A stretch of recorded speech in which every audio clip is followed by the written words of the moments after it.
I did not see it. Hey, Buzz, you're handsome. Oh yeah. Put it there too. Put it in again. All right. Do I need to No, I do got it. introductions again? Yes. Okay. Yes, sound is on. All right. Is Now anyone the in the technical room? problems have been dealt with. Hello, everyone.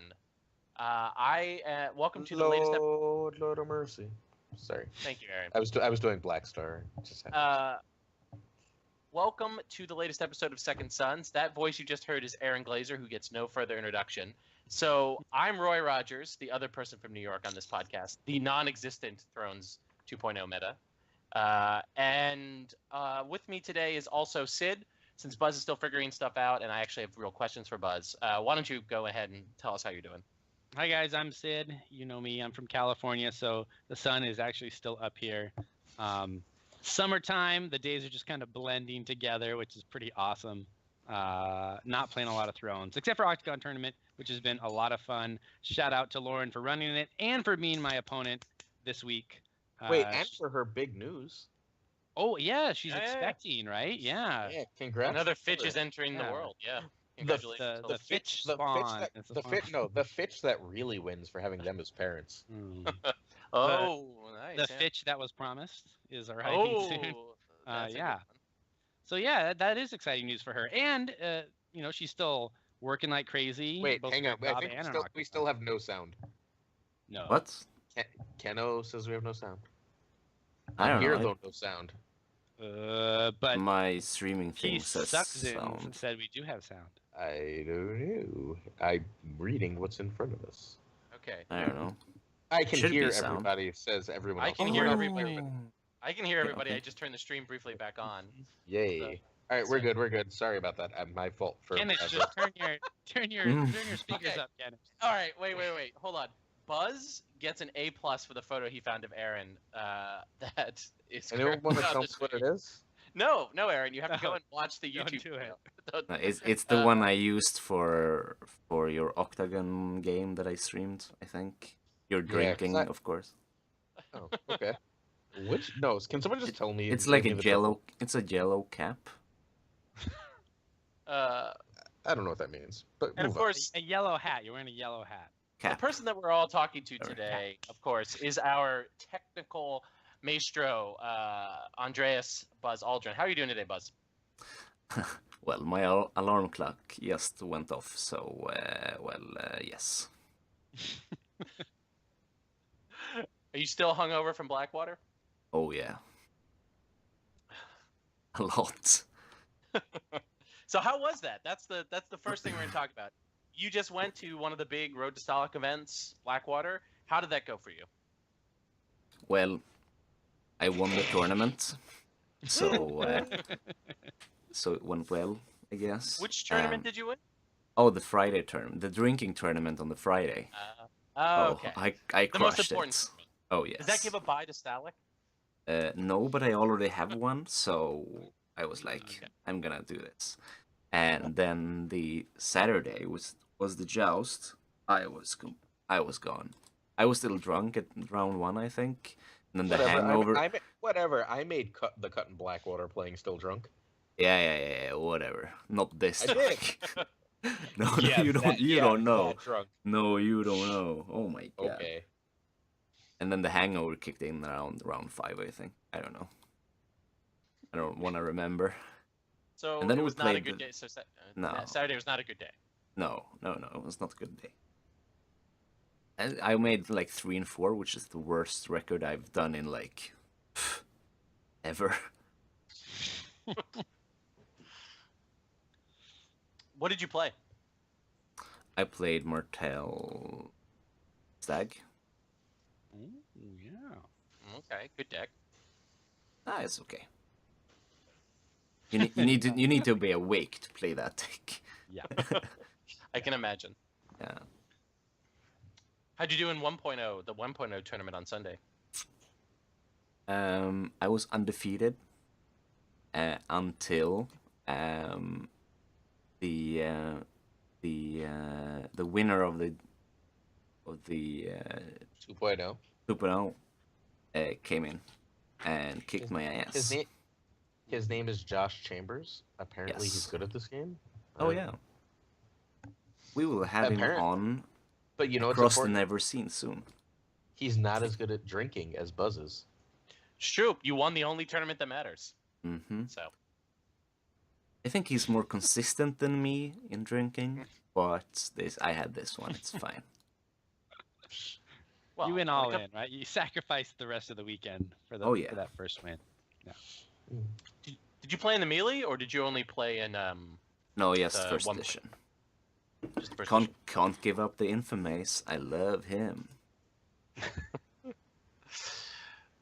So is this how many more Road to Stalic events are there, Buzz?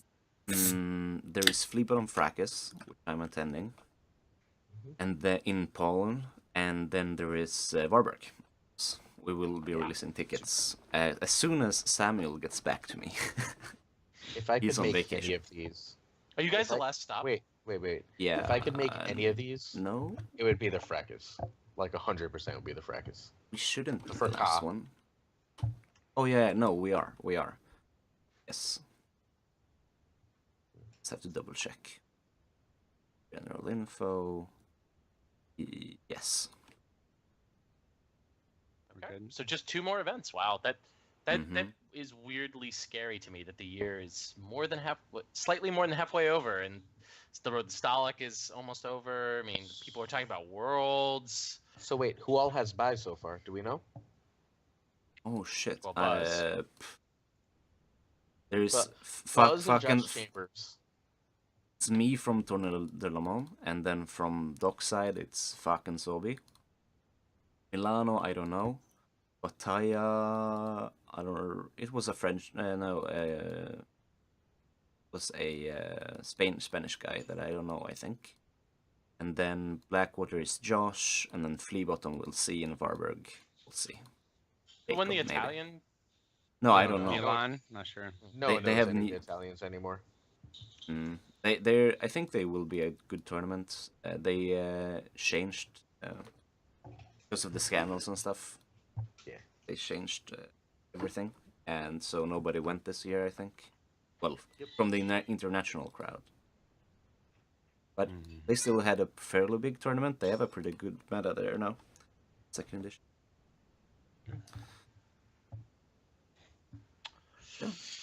All right. Any final thoughts about Blackwater or the Road to Stalic so far this year before we move on to topic number 2? I have a thought Hmm that like the most popular deck at Blackwater was apparently Greyjoy Crossing. Yeah, That's notable. Like Wow. that's It was given good. that we've on this podcast we've consistently like at least 2 or 3 times at least considered Greyjoy for the single worst house, and it was the single most represented house. That's they are Brits. They are weird. You will never find as weird decks as when you go to Blackwater. Really? It's Yeah. some They people have- play like Lannister. Some people play Lannister City of Shadows. yeah. Sounds like No, my they- kind of tournament, man. Oh my God. There were 2 of them at the tournament that year. That was weird.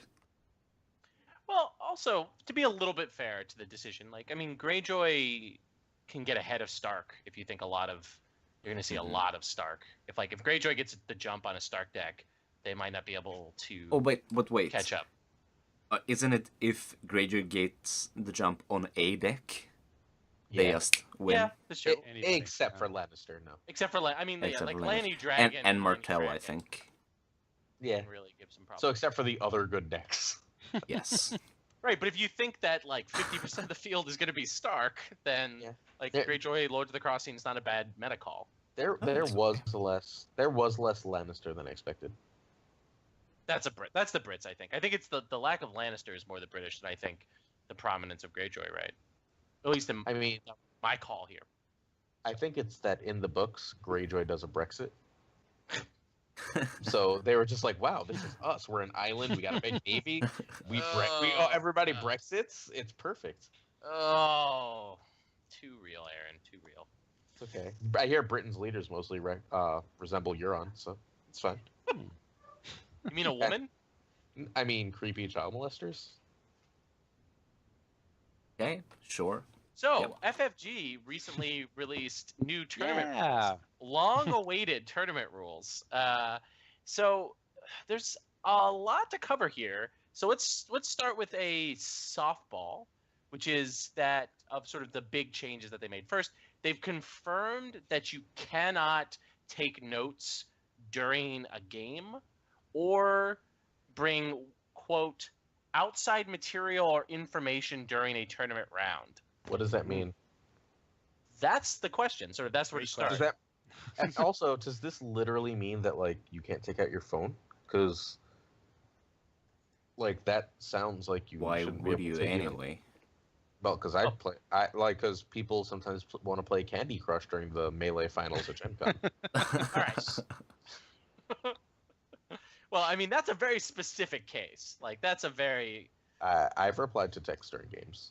I've also replied to text during games. Like, if Ala texts me during a game and I see it, like, and it's not my turn, like, I will reply real quick. It could be as much as, I'm in a game, I will respond to you afterwards, Right. but I'm not going to necessarily ignore it. Yeah, yesterday I was supposed to, like, play a game with Roy, and he was like, I'll be ready in 5 minutes. I got to talk to Ala. And he spent, like, an hour and a half going, I love you. No, I love you with his girlfriend. He's very good that way. That's definitely what I do. But anyway. But I love you more than lettuce, but I love you more than tomatoes. I mean, if I do we're love Ala reading more than tomatoes. this thing verbatim, I think it seems like, yeah, you're supposed to kind of, keep it in your pants, guys. Keep it in your pants. So So at Gen no Con, sexting. at Gen Con, can I call for a DQ when Roy replies to Ella? I think you Yes. can call for a judge and be like, hey, judge, I think he might be looking at some outside information. So I then have to DC guys show just Nate called my me. sexts. There you go. So- And if you cannot produce the non-offending text, then I think there's no choice but to DQ. But I Alright. mean, in all seriousness, yeah, it's note taking, right? They're saying no, you cannot write on a pad of paper. No, you can't open up the note app on your phone and track people's hands or any other information. You need to, Remember? So Yeah. a common 2.0 question on the 2.0 boards, like I don't actually remember this ever coming up on 1.0, which is why I'm saying it's a 2.0 question, is how much of the game is supposed to be memory? And my honest answer is kind of a lot, which means like if you don't have a good memory for reason X, Y, or Z, you're not going to do as well. You can still play, it's just you're not going to be at the top of the competitive scene, and like, so be it. Well, I think that's going to transition nicely. Roy, do you mind if I talk about legal products? Sure. What? I mean, because it's also relate. I mean, I was actually going to bring that up. So go ahead, Sid. Okay, yeah. So there's a new section or new red bold sections in the legal products, like what you can actually bring to a game, right? So in the past, it's been kind of hazy on what third-party components we could have. They're mostly, I wouldn't quite say 100% specific now, but they're close to there. So you can use third-party tokens as long as those tokens do not obscure card information. So you can't use like big, giant, obtrusive things. But there's more. Determining the legality of any questionable third-party tokens is the marshal's responsibility. And then it talks Wait, about what the fuck is a marshal? Marshall's a judge. It's a judge. Yeah, you judge. It's There's a like head. leader, No, marshal, head whatever, head doesn't matter. judge. Head judge. Yeah. Yeah, head judge. But here's my question. So it says players may use only official Game of Thrones, the card game, components in tournament play, with the following exception for third-party components, so tokens that do not obscure. But I don't think that includes just like the willy-nilly tokens we see. So I'll use the add an icon, remove an icon stuff that's kind of popular, right? Like I've seen them at a lot of times. Wait, what makes you think that wouldn't work? It just says with the exception of tokens. Those are tokens. But they're not. They do obscure information. Number one, because they cover up icons. Oh. But number two, they're not official Game of Thrones components. Like I think the third-party components, they're not totally specific here, but I think they mean you can use third-party components that have, their original form in the game box, right? But you can't just Wait, what does that create mean? whatever Like- tokens you all want. right. I Oh, both- okay, I get it. I both agree with you, Sid, and I disagree with you. I think the wiggle room here is determining the legality of any questionable third-party tokens is the marshal's responsibility. So if the marshal of your event, someone has the right to, if you're using these icon tokens, to call over the marshal and say, are these tokens legal? And then the marshal, within the authority of these rules, can rule them legal or illegal. Here's why I disagree and say the marshal has to, in all cases, say you got to put those tokens away, because they're just note taking, right? It's note taking in token form. These tokens do not exist in the game box. They do not exist in the rules. There's no card that says put an add token or remove token on a card. We have tokens for that kind of stuff. Yeah. Right. Yeah. So where does it end? Can I make strength counters to throw on my characters and your characters? So that means even no no. dice. Whoa. Yeah, I think there's also a difference. Oh, go ahead. No, I think Lucas is right. Like, there's no there. Yes, there is a logical difference, but there is no rules difference. There's no semantic difference. Like, the difference is entirely connotative. Like, the actual definition, there's no difference. Right. It's note taking. Yes. It really is. We have talked about this a little bit before, I think, in when we talked about like ethics and stuff. Mm-hmm. This thing will only come up if either of the players call a judge, right? Mm-hmm. Well, I'm one of the players that's always been calling, well, no, fuck no, you're not gonna put those on my characters. And so I would have called the judged. And I will continue doing so. But I do think there's a big part of the community that won't care. And that's fine. Yeah, also, until you're in the cut one day and this becomes a fight. Sure. Not yes. you, but like someone else. No, Who's like, me. I've been using these all day. No, yes, you. But like, it's someone else who's been like, I've been using these all day and blah, blah, blah. And like, well, that's an issue for you. You're never going to have Nate be your judge. Or rarely going to have Nate be your judge. I don't think Nate is going to DQ anyone for using these tokens. Like, if you at Gen Con and Andreas, teleported to Gen Con in a few weeks and, build that teleportation machine, that'd be awesome. And called, someone who's using tokens to sort of mark when Nymeria steals one of their characters' icons, or when Sirio gives a character military icon. Like, I don't think Nate's going to DQ anyone, and I don't He'll think... just say, stop doing that? He'll either say, stop doing that, or he'll say, use them. Because I do think there's a difference between tokens that go on your own cards and tokens that go on your opponent's cards. Like, I would never, ever try to put a token on someone else's cards without their permission. Just be like, oh, I have this, I stole your icon, I'm going to put it on your card situation. Like, I do think, I mean, again, no, there's a difference. How about this, Roy? How about I've got a bunch of like character tokens and attachment tokens and event tokens, and I see your hand with Seen in Flames, and I start pulling out these little tokens. Like, okay, he's got 3 characters, he's got 2 attachments, and he's got an event, and I'm using them like a little token abacus to track what's coming in and out of your hand throughout the game. Is that allowable? No, it's not allowable. Then what's the difference? But also, because the difference is okay. The difference is, I'm going to talk now. Subjective. The difference here is it's subjective. 2, there's an ease of play. Like, the number of times that, look, yes, everyone except me, all 3 of you are amazing players with amazing memories, and you've never fucked up. Both sides have fucked up remembering who Nymeria's icon was stole. Never. Like you said, never ever said at the beginning of the round, oh, I'm going to steal I'm going to steal Sirio's military icon, and then both players forget when you get to the military challenge, which is the 6th challenge that's initiated that thing. Both players forget, and you don't remember. Like, I think there's a difference. Again, if I was TO an event, what FFG can call me and say, Roy, you can never TO event again. I think there's a difference between these smooth of gameplay tokens, the removal tokens and the tracking tokens, and people who use dice to track strength. Like, if you try to disqualify someone because they're using dice, like if Dragon Pit comes back and they're using dice to keep track of the 90 different characters that have their strength adjusted. So, hey, is there anything about what the penalty for these is? Or does it say they're not allowed? It says they're not allowed, and thus... well, I mean, one of the things that I wrote about when I wrote about this for the White Book... Wait, no, that doesn't answer my actual question. I'm going to answer your question in a second. Is there's no clear penalties for almost all of these infractions. But penalties aren't normally spelled out that obviously in the tournament documents. Fair enough. So I think what's actually more important... I mean, like, this is important, but, like, honestly, remember the shit or don't be competitive. Like, legitimately. Pay attention to what the game state is. If you can't remember and you miss things, that's part of playing Thrones. At the highest level, yeah. If you're playing at Gen Con World, Stalic, Road to Stalic, etc., like, pay the fuck attention. If you can't pay the fuck attention, then enjoy the game for fun and realize you're not going to win. Move on with life. But what actually annoys me is I'm pretty sure you just can't use alt art house cards now. Am I getting that wrong?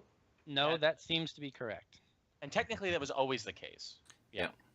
Oh, I'm gonna get DQ'd. When No, like- yes, me too. Like, no, I'm bringing alt art. I'm not like I don't Oh, know yeah? what All right, original but house also- cards but are. also, I'm bringing, like- wait, no, pause. I'm bringing alt art house cards to Gen Con. I'm also using alt art plots at Gen Con. Like, I mean, here's the key thing, though. Like, this is the problem with these alt art rules at FFG. Unless you're on a stream, has anyone ever gotten in trouble at FFG, like Worlds, Gen Con, Was Nationals, for using non-draw? No, this is true in 1.0. People use the Beyond the Wall refugees in their fucking draw deck. Yeah. But that was streamed, okay? Yeah. At Gen Con and Worlds in 2014, was it? so your suggestion that streaming makes a difference says that FFG has to be shamed into following their own rules. Are you aware that that's the implicit statement you're making? Are you aware of Okay. the company he's making it about? Are you? I But want that to be as explicit as possible because while I agree, Roy is usually not that critical of FFG. wasn't but some I of mean, these rules in effect for Worlds last year? It was. Yeah. People didn't. I played on the stream with bunch fuck of different house cards from different tournaments and my Martel tokens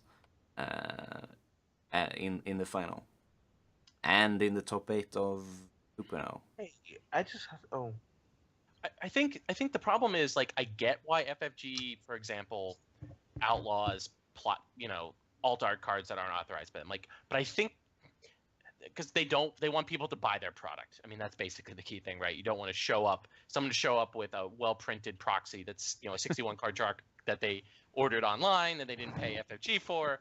But I think, like, the way in which FFG has traditionally enforced this is the way in which the official rule should be, that your draw deck has to be their official cards. You can use alternate art cards for plots, and for house cards. Like, I don't think that gets in the way of the game. It continues to make the community happy because there's a demand in the community for alt art house cards and alt art plots. If it's based on what blows up in the second edition Facebook group and based on what FFG prints themselves, most of the alt art cards they print are plots. So I just wish sometimes they were a little bit more realistic about their own rules when it comes to these components. I've got a notes question. Could you write notes after a game? Yes, that's actually allowed. Ooh, that's okay. So scouting is. Well, scouting still falls under. That's in the. That's fundamental document, whatever. That still says scouting is not allowed. Yeah. Yeah. Okay. But it says, because it clearly says players are not allowed to take notes or reference outside materials or information during a tournament round.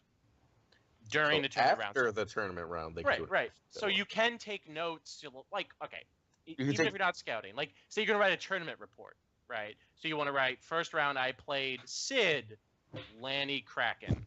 Second round I played Andreas from Sweden, Martel Stag, right? Like, you can write that sort of thing down, which I've seen at major tournaments, like at Gen Con last year. 3 of my 6 was it 5 rounds or 6 rounds? I can't remember. Who cares? Like The 3 of third them. of the rounds. 3 of the rounds, like, after the game was over, my opponent wrote, Roy, HOD LIV2, like, as, that he played that. And It was six rounds, by the way. so half the round somebody did that. Like, fine, whatever. Like, you can still do that at Gen Con this year. Or Stalic or Nationals. And that's fine. I don't think anybody would besmirch someone just writing down who their opponent was. But No, but what if you write But- down every plot and card you can remember and then hand it to your friends? Well, that's already covered in That's scouting. legal That's act- that's yeah. right. scouting. But I'm saying is that okay, while that is a rule, is that an enforceable rule? Well, if you bring it to a judge's attention and they witness it, sure. I mean, How but would- like everything else. Yeah, I guess. I mean, come the on. judge would have to witness it, right? Because otherwise it becomes a he said, most likely he said situation. Let me see your notebook. No. Yeah, no. I've got notes about your ass in there. That's inappropriate. It's my private property. So, any final thoughts about components before we move on to round times? Trey Alsup says that this is a specific skill-based decision, the memory thing. So wait, what does he mean by that? He says that like he thought note taking or there was a possibility note taking would be allowed, and memory is not part of the game. Right. It's allowed in Magic. Well, you can't write hands, but you can. No, you can write hands. Everything. Yes. Write hands in Magic. Oh, I okay. was gonna mention that, Does that we not make- actually have a weird way of looking at this because we're not from the Magic community. Magic community, if your opponent plays a card at a tournament, you will see. I watch some Magic streams. I think they're pretty good. Yeah. You will see the players stop, write down the card he just played, and continue on playing because it's information and it's valuable information. Especially if you play them in the top rounds again after you've faced them in the Swiss, which you might do. Does that not allow for like massive stalling that seems to make sense? No, because Magic games are a lot faster than Thrones games. Yeah, They're I guess that's faster, true. yeah. So in Thrones, at least, would that like not allow for like a ridiculous stall where you're like, I'm gonna write that down, and you write slowly, and you take like, or like Yeah, but- I'm gonna write what you played this round and that round, and like But you can call. I mean, you do in Magic rules, if I remember correctly, have the right to call a judge over if you think your opponent's stalling. Like stalling is illegal. but, So like- if you're demanding that you're like, oh my god, you're moving too fast, I don't have time to write down. The skill is the ability to take quick notes. no, Yeah. like, but then your opponent does this, that, and the other thing, and you go, all right, hang on, I'm gonna write that down. Well, you don't. But they don't have to follow you when you say, hang on, Well, I'm all gonna right, write but that they've down. made their whatever attack. You just say, I can't defend right now. I'm writing. But by saying that, you can be accused of stalling. That's what we're trying to say, Aaron. Like Okay. you can't ask for more time for you to take notes, but you are allowed to take notes. Like the skill here that is testing is the ability to take notes and the ability to do it well and quickly. I think- It's such a weird game skill, isn't it? Well, Like, it's not, but it's not a game skill. It's like you like I've got to develop a Magic or Thrones based shorthand in outline format so I can do that. Like that's I don't know. But you don't because it's illegal. But here's why I think it's okay. These arguments that Game of Thrones, shouldn't be a game of memory. It's not. Like, it's just a game of attention, right? Everything's on the board. The board state is relatively clear. Something like if someone triggered Nymeria or something, it's not going to last the whole game. It's going to last that phase. Like it's not can I remember this So- thing? It's like, no, you're in it. You're like in it right there. You don't need to remember that much at any given moment. Well, You just need okay. to pay attention to the board state. So here, no. You use Scene in Flames. You decide to take a Tywin out of your opponent's hand. They also had a put to the sword. They don't use the put to the sword for like 4 rounds. That's something you would have to remember. Yep. Sure. Like you didn't pull it with intrigue. You need to remember that put was there, and they had But 7 that's cards not. in hand That at doesn't that make point. Game of Thrones a game of memory. You know, I don't think that's. I mean, No, no, but but strong it flavor about but it makes having a strong memory Skill. skill that makes you Yes. better. yes, Yes. I agree. But I would also argue that Game of Thrones, even before this, is a game of memory. If I come to a tournament, I will have to remember all of the decks that I might face. I have to know what cards might be in their decks, and every single round I need to think, okay, what cards can he possibly play that I need to play around? And that's a memory skill, which is why, and I've played like this in board games as well. I think it's fine to not be allowed to use outside material to write down stuff, because we always play with hidden, what's it called, hidden points and stuff, so that it becomes a skill to keep track of things. And I like that, but I also do think that Game of Thrones is, from the beginning, from its core, it's a memories. Being able to remember stuff is very, very important, even without outside material stuff. And the LCG nature of the game, or instead of a CCG, does increase that because you know what could be in everyone's deck. Like given literally any card yeah. can be in anyone's deck. But also, I mean, it's a specific. But I agree with Buzz. But I want to take it one step further. Like this is a decision by Nate and Danny to double down on memory as a specific skill, with not just within the context of deck building or decisions within a round, like in an abstract sense of I need to remember put to the sword as a card, Tears of Bliss as a card, to the Rose Banner as a card. But that within my specific match, I don't even know need what to that remember. does. I see. There we go. I need to remember what my opponent has in their hand if I Seen in Flames, or they had to reveal 2 cards, or like what they revealed when they did the Stark draw location, right? Oh, they revealed the Blackfish. I need to remember that they have the Blackfish in their hand, right? Like that's a specific design decision that Nate and Danny made. Like they didn't have to make that. Like it's not obligated by the rules. Like Magic also has many of the similar things that we were talking about. Other games, L5R, have similar situations to what Thrones has, but it was a specific doubling down on memory as a skill that the game privileges. I've got an example. You want to play trading next round. Trading because you've got a bunch of cards that you feel like you can flood the board. Your opponent's playing Stark, but they've used their Noble in trading, and you're not sure if they have any more high gold plots. They, I don't know, revealed, I can't think, Mance Raider at the top of their deck. You know, if you play trading, they're very likely to be able to play Mance Raider. While if you don't play trading, because they revealed this as the top of their deck, like you don't know if they have any other high enough gold plots that will allow them to play this. That's a very clear point where memory is going to change everything, right? Yeah. Yeah. I mean, also, but let's not forget, like, memory in general, though. And I really want to double down. It's like, because I think board states in Thrones, and one of the things I love about Thrones and sometimes hate, is just how complex board states often are. Like, there are a lot of triggers to remember in Thrones, and that even good to great players forget sometimes. Like, we've all watched streams or watched games. You know, people forget. I was about to make that joke at your expense, right? That's literally in their hand that they can see and be like, oh, I'm going to win this game by playing no quarter. You fold your hand and you go and you do your actions and then you forget the no quarter, right? Like, amazing players screw this up sometimes. Second edition player, that means you forget a put to the sword. Put to the sword. And even easier to trigger put to the sword. Yeah. Different to trigger. I'd say easier. But anyway. I'm not on video, so my didn't work. Good. But like that's just like that's different than Magic or other CCGs slash living card games slash whatever the I don't know, whatever ECGs, expandable card games is the non-trademark version, right?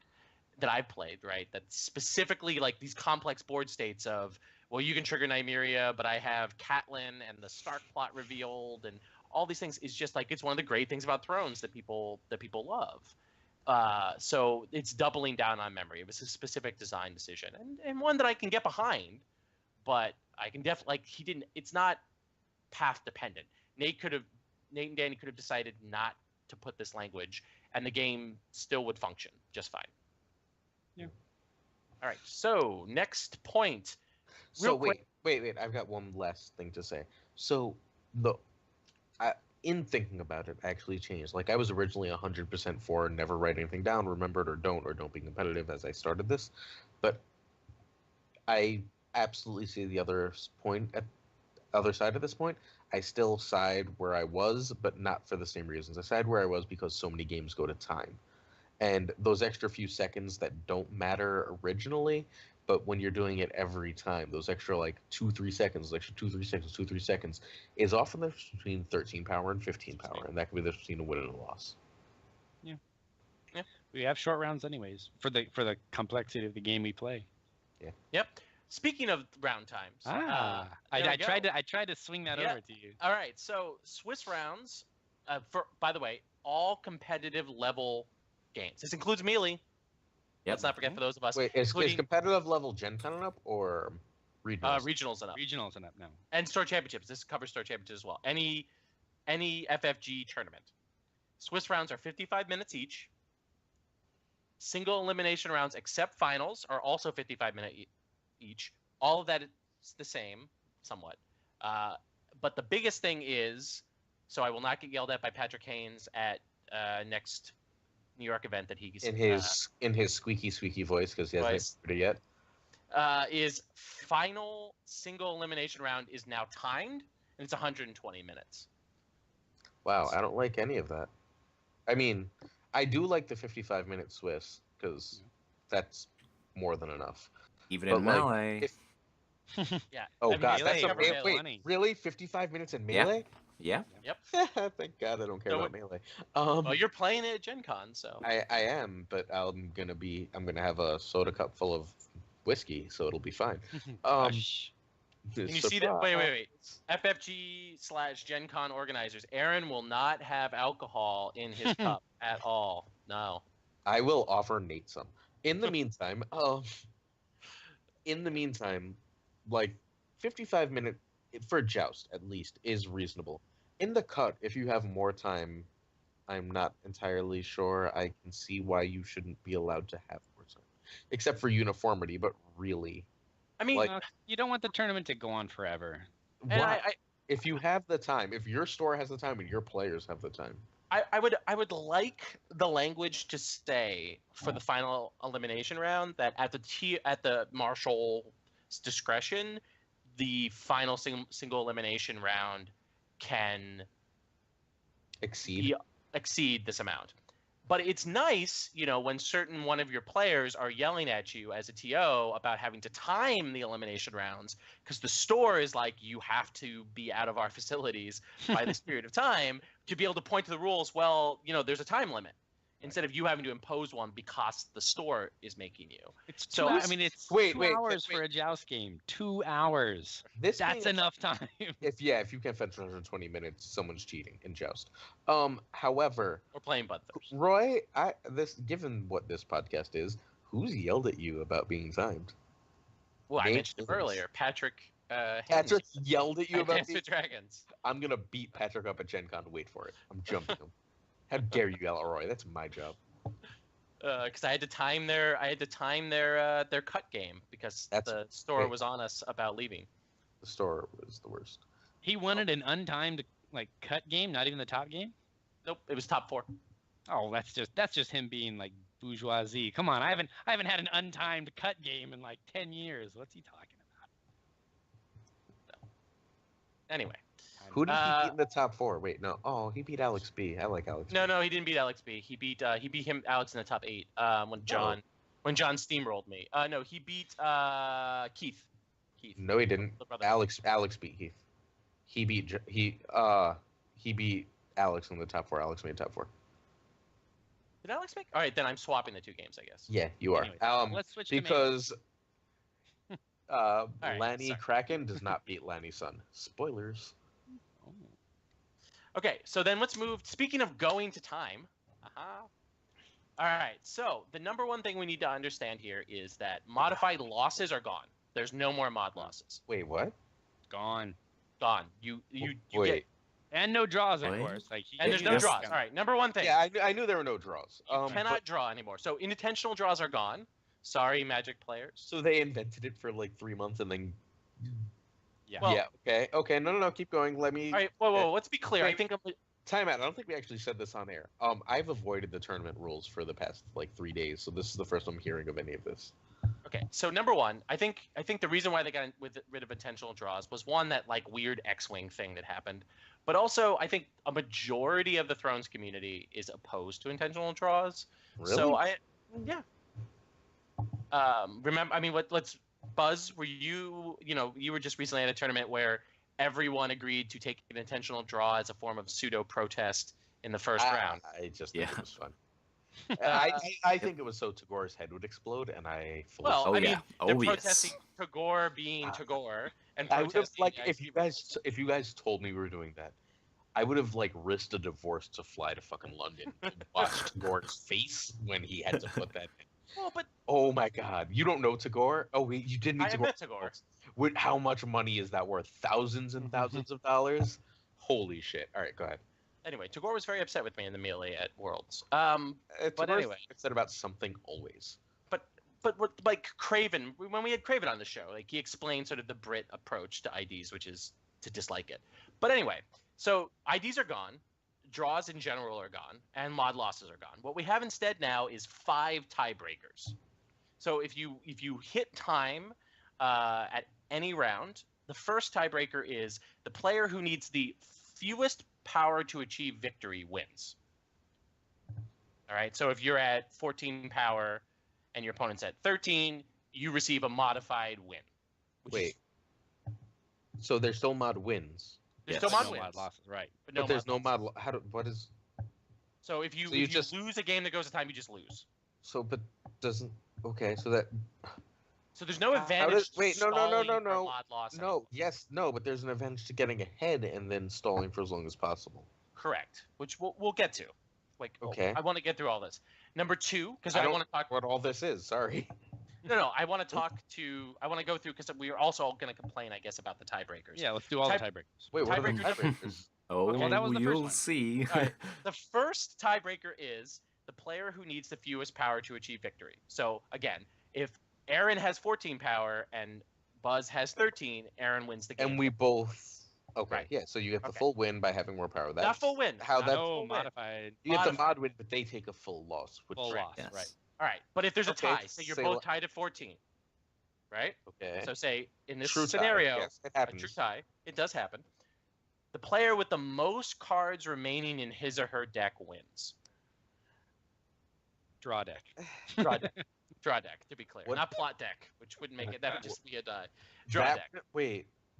Hold on. Okay, Shut up. hold on. Shut up. Wait. No. We're gonna have dead air for a second. Cause Let's not forget that milling your opponent is a win condition in second edition. Right. did Okay. they just make 61 cards better than 60? Maybe. FFG Did Marginally. FFG? Wait. Would I? Oh God. I mean, Wait. this is true. Hold on. FFG just made a rule for the banter.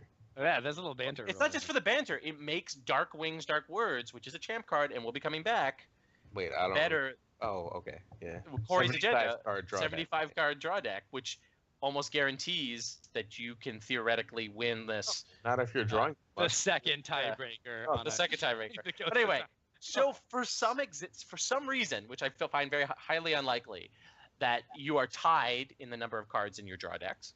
The third tiebreaker is the player who Wait, won. no, I don't want to go to the next one. I'm not done with that one. Like, Well- sorry, I know you've had a few days to fucking process that, but that's like, Yeah, well, let's like, talk about the first because that's do great. that. That's great if you mill, like, if you're running a mill deck. But if neither one of you is running a mill deck, you're being penalized for like doing good things to your deck. How does that make? Like, am I okay? I know you guys have thought of this. Is that crazy to anyone else? Like, doing positive Yeah, to your deck sans mill is a penalty. the argument that I've heard that I don't quite believe, but I'm coming around, is this idea that if you manage to, if I manage to tie you on power, and I did it by digging, to where I only have 33 cards left, and you did it with 22 cards left, then the But idea if- is but what if maybe you I have did 32 more with cards less. left? What if Hmm? you have I mean- 32 cards less? You Because mean like, if it's like a one card? yeah, like what Yeah, if but- there's a card? No, but what Sid is saying is you had more resources and you still lost. if you Yeah. had one fewer Well, card? not lost. You tied. At that Hey, point. but You- that's we No, but- tied, and yeah. you got to get more cards. You went Yeah. through more of your Right. deck, and I I mean, still. but won. did you necessarily go through more of your deck? What if you just ran a bigger deck? I mean, I Well, agree. that's- Like too then bad. you've run through the exact same number of cards now. Right? Maybe Like, if you had made an efficient deck, you would have won instead of tied. no, if you made the efficient deck, you would have lost instead of tied. No, 'Cause but you you would would have win. gotten the real No. card that mattered, and you would have got No. the 15th power. You would have. All right, fine, but like But under Aaron, the rules, having that one more card means you win instead of lose because you built a slightly technically worse deck. no, but it's not technically worse. It's not. That's It's not. 61 card deck will beat the Yes. 60 card deck in that situation In that situation, Because- yes, but it's not wait. technically worse in any okay. other. because they got Metric, I insight think. off because the 61 card deck got insight off didn't get insight off once. Like that's Well, so I think that's we're rid- missing ridiculously lucky. we're missing So the what they're fundamental sa- point though here. which is Sorry. don't be unlucky. No, which is that Nate and Danny are ranking win conditions in the game here. That the number one win condition of the game is obviously getting to 15 power, which automatically The wins second is that opponent of the mill. game. Is mill, but It's it the only is other in win the condition. fucking rules reference. It's a fucking win condition. You Like, guys if you- actually wait. I don't okay, I don't like this. Like I But- don't like okay. it at all. I think it's fine. I agree with you. I Buzz- don't like it, and I Buzz, hate. Lucas, do you like this? Because I'm not saying I hate this. 'Cause I Okay. haven't had enough time to So- think of that. But this seems silly. No, yes, but yes, it seems. But I Mm. I don't care for it. I don't. I'm not at a loss like you are about this. I mean, again, you've because had no, time. yes, no, but because it's in the rules. But I don't like the rules. That's a different thing. I don't like So you mill don't- being an option. Okay, No, you don't like I mill hate being it. I a win hate condition. it. Yeah, But if mill it is a is, stupid rule. but If that's fine. yes, but if it is, I'm kind of fine with this. Like, so this is like the arbor roll, where you make one bad ruling and then you just follow with other bad rulings because at least it's consistent. You'd rather be consistent. Wait, you'd rather be consistently bad than inconsistent do the roll. Here's the thing I disagree with you that makes it different than the arbor, which is that Nate made a specific design decision when they relaunched about the arbor. No, he did. Like, that's a ruling. Like, it's not necessarily obvious that that's how the arbor is going to work based on the rules, and we've debated this to death. But like going like all the way back to the rules reference guide when it came out, almost a year ago, right? Wait, if this were the design decision, it would have been in the first bit of the rules, right? But no, I'm not talking. I'm talking about milling. Like, the fact that milling is a win condition, it makes sense that it be one of the tiebreakers. Again, I don't like this tiebreaker. I'm looking forward to being a TO who has to fucking count people's cards and then explain to someone you're completely tied and you lost because this person has 30, your opponent has 31 fucking cards in their deck and you have 30. Like, that's a shitty experience for everyone involved. Like, particularly when they're not mill decks. Like if one of those people is running 3x loot and whatever fucking mill cards that they play and is like super happy that they milled their opponent and went to time. I stopped caring. I gotta pee, so let's move on. All right. Well, I actually don't mind it. I mean, I don't totally understand it, but I also am not up in arms about it because it's like, I'm not up in arms about it. It just seems like I'd almost rather flip a coin. Aaron also hasn't seen number 3, 4, and 5, and honestly, it's all just a bunch of arbitrary. Like, the order of 2, 3, 4, and 5 there's to me is just totally arbitrary. No. 3, 4, and 5. Let's now go to I want 3. to hear. 3 is worse. 3 is infinitely worse. That's so not 3, possible. But the player who won dominance in the final round of play wins. If neither player won dominance in the final round, that's the next one. That's got to be it. That's the stupidest fucking thing I've ever heard. Except it's a little right. It's more stupid than number of cards in draw deck, so it belongs after. Just flip a fucking coin. Well, we're not getting the flipping the coin. No, you never have to flip a coin, and for that I thank them. All right, all right. So number 4. 4 is the worst. 4 is the worst. 4 is the worst, I think. All right? Okay, hold on. So at this point, you tied in power. You have the same number of cards, and you tied Dom. And you tied Dom. For number 4, the player with the fewest characters in his or her dead pile wins. Wait. This is the one I thought was going to be like number 2.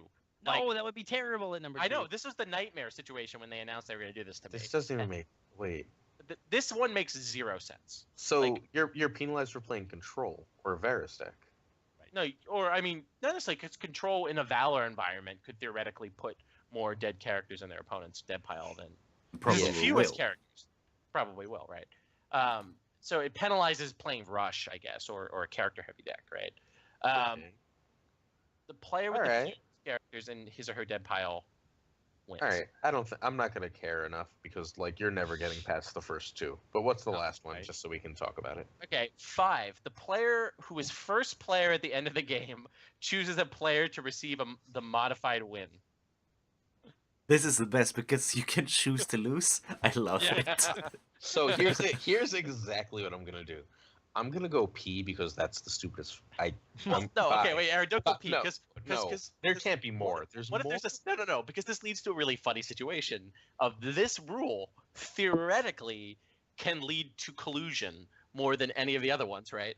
Because so theoretically, if you can make the cut and lose a game, but your friend who you're playing against needs to win the game, at least modified win, to get into the cut, you can make sure that you are exactly tied for power, that you have the exact same number of cards in your draw deck, that you've tied for dominance, that you have the fewest characters in the same number of characters in dead pile, and then whoever was first player in that last round can just make whoever needs the 2 points win the game.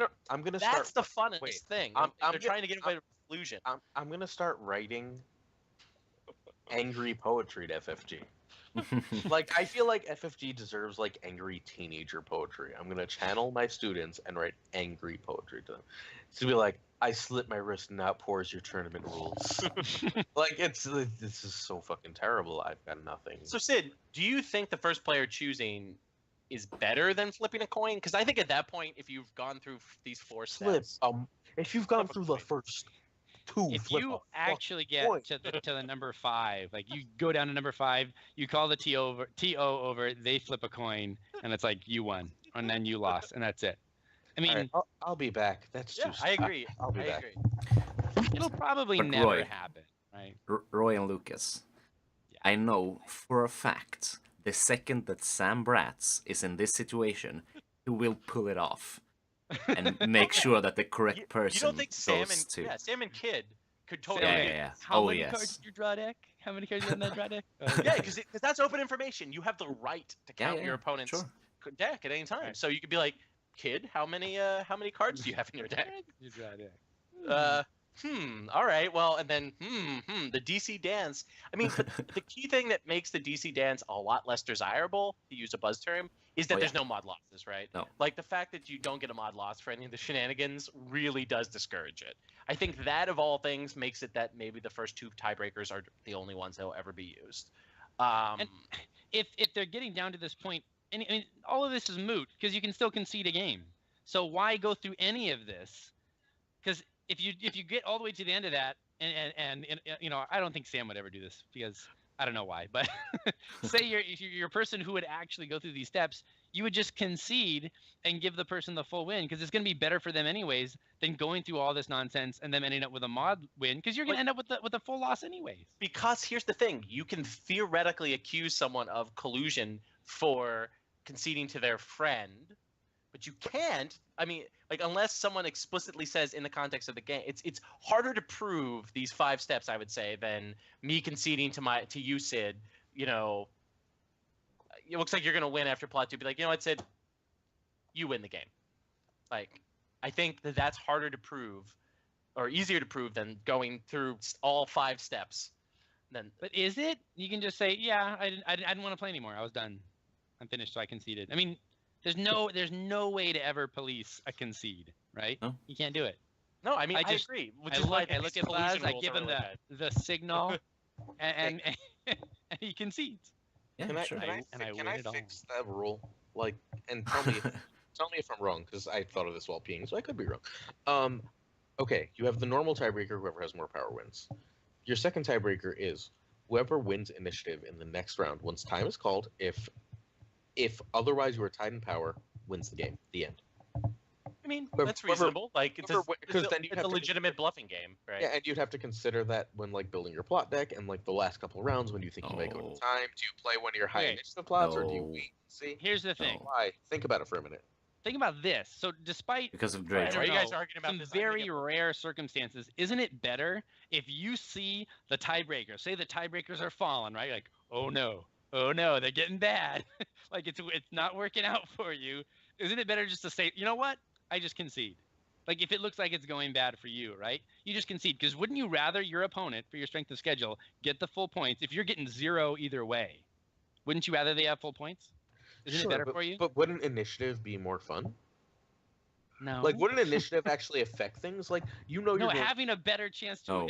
advance in the tournament would be more no, fun. no. But like, you have a better chance of like, let's say you're really close, you're on the bubble, you and your opponent are on the bubble, and like you're right at that point, like you're in the second to last round, you know you're really close in power, and someone might win or you might end up tied.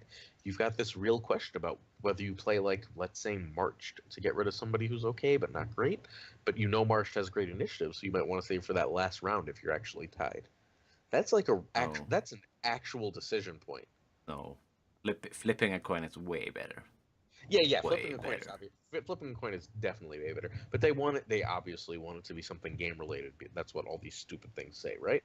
So if like the best thing I come up with in the 5 minutes since I went to pee is that like if it has to be something game related, how about it's just who wins initiative? Because think about it, like compare it to Melee, where sometimes who wins initiative but can't win game just gets to choose who wins. Yeah, Right? and that's Like, yes, and that's but, something they need to work on in the melee rules. Yeah, but since they are. they're yeah, are they? I haven't got to Melee rules, Yes. so. They But don't for have the- those. They don't exist. No, They didn't do they it don't. in But Melee Nate French just pat me on the back like I'm gonna fix this, and basically. Oh, did he? Oh yeah. He replied to Oh. you? No, Oh. at Worlds he told me. Yeah, obviously, since he's ignored you. Oh, you're talking about like a long time Yeah, yeah, ago. yeah. He's, Oh, he's yes. ignored you for the 10 months since. So, Oh yes, Okay, yes. yes. So in the meantime, since it's never getting fixed, and since they're clearly okay with sometimes winning initiative, means you can choose who wins the game. Let it be choose who wins the game. Let it be No. wins the game at that point. No, What you would prefer what No. we have? Yes, Wow, you're crazy. Anyone else? yes, I am. Yes, I just think it's silly. You're just gonna concede if you lose, or if it looks like you're gonna lose, you just say, you know what? It looks like you're gonna win the tiebreaker, but how about you just win? And who's gonna say no to that? Who's gonna be like, oh no, I want to take the modified win? Like modified wins just aren't gonna happen. I've taken a true tie on purpose. Yeah, it's no. Yeah, but okay, that's on because purpose. you get points for that, right? It's good. But Yeah. you don't anymore. You don't anymore. But Yeah, if Roy, I'm gonna Roy, lose, I Well, want there's my no such opponent to thing. get the most points possible. goddamn. Oh, is Roy talking? I did say is Okay. impossible. I'm sorry, I forgot to turn my. I didn't want to hear you guys going to get my wonderful flying dog. Blood. I've got Glen Morange. We can't see it, Sultan. Aaron, so it didn't happen. No. My point is, man, I was gonna hold it up, and I'm like, Aaron is like- drinking water. I definitely agree that this basically kills, to use, I really do love this term, the DC dance. Like, it largely kills it. Like, Yes. No, it I mean, doesn't. obviously, if people want someone just to scoop. Just scoop. scoop, How does right. that Whoa. Scooping, you can never get, like, as Sid said earlier, you can never truly get rid of that.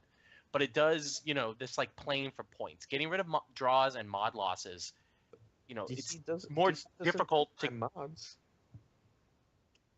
I think they. But there's no they more. have- We're both on the bubble. If we draw, we both get in. Let's do it. Like you Or can't- one of you us can't do it anymore. But that was also never the DC dance because that didn't really exist. Someone would have to win or lose because they didn't let you just shake and take a draw back then. No, but you could. No, but they you could did. come to a draw, and it happened. Okay, it happened quite a bit. I've you- seen this, so I've I've seen it too. It's I've also seen in beautiful. tournaments people. I've also and they seen, go, "Oh well, we tied. It was the strangest thing. We tied." I've also seen people like, oh, I'm in the cut no matter what, but if I give my friend a point, there's a chance that they can make the cut. And Yeah, but if I'm in the cut no matter what, then I just fucking scoop the game. Like, what's the difference? some people aren't comfortable unless with it's unless it's a friend, I won't. No but- one in DC is uncomfortable with just going, fuck it, I'm making the cut anyway, I'm scooping you. It really depends. If I see my,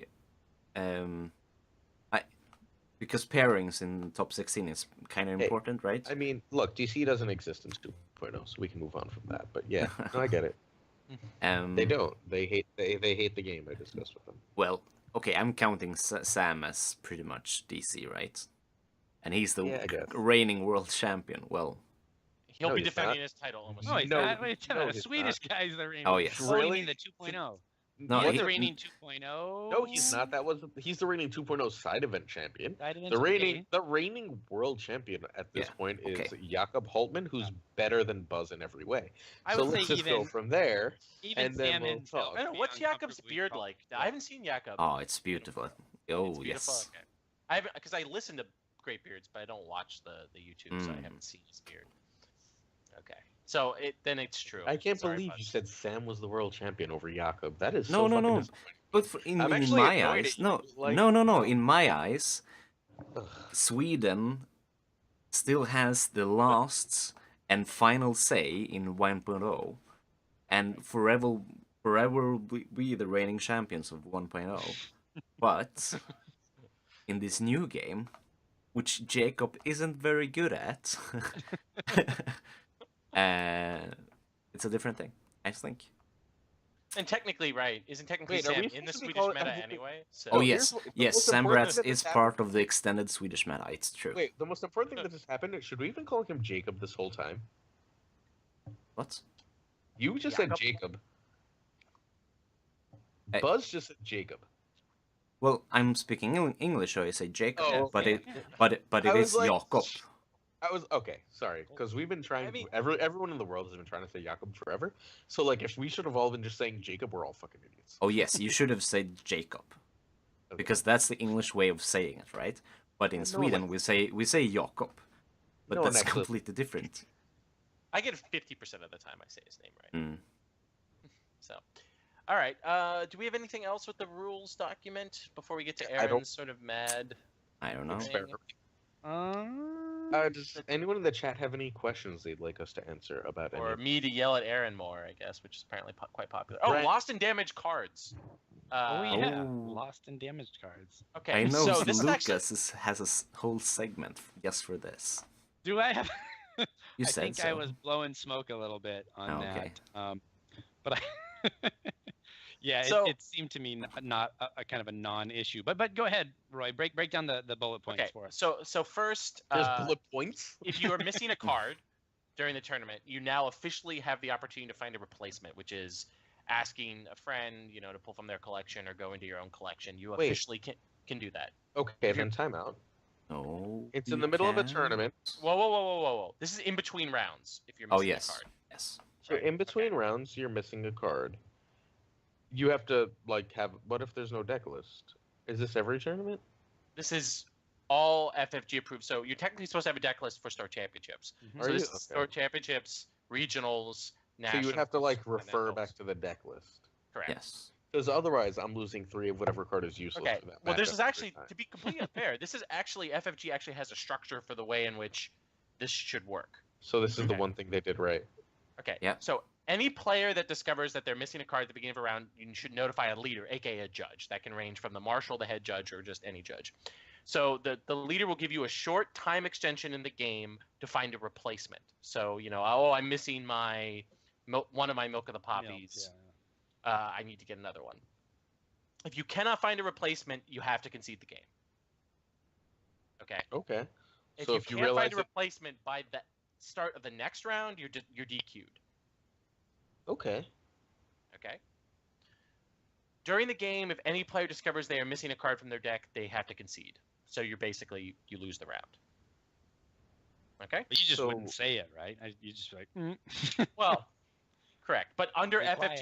FFG's official tournament rules, you do have an obligation to report if you think Okay. So no one's ever gonna do that, but move on. Right. I know. that's- But Because even for the no, Alex Hines will, because Well, it'd No, be he won't. difficult. How would you even know that you're missing a But card you- until the end of the game when you take unless you No. go through your entire draw deck? Because Alex will play Tyrell and he will play Olena's Cunning and search for a specific card and go, oh wait. Oh. Hey, wait a minute! I'm missing a card, Yes. where did my third milk go? and then you can go DQ. Or Right. any summons. No. Summons only top 10. No. What? Oh yeah. Okay, fine. But when do How you about, go through the whole? Here to card? serve. Here to serve.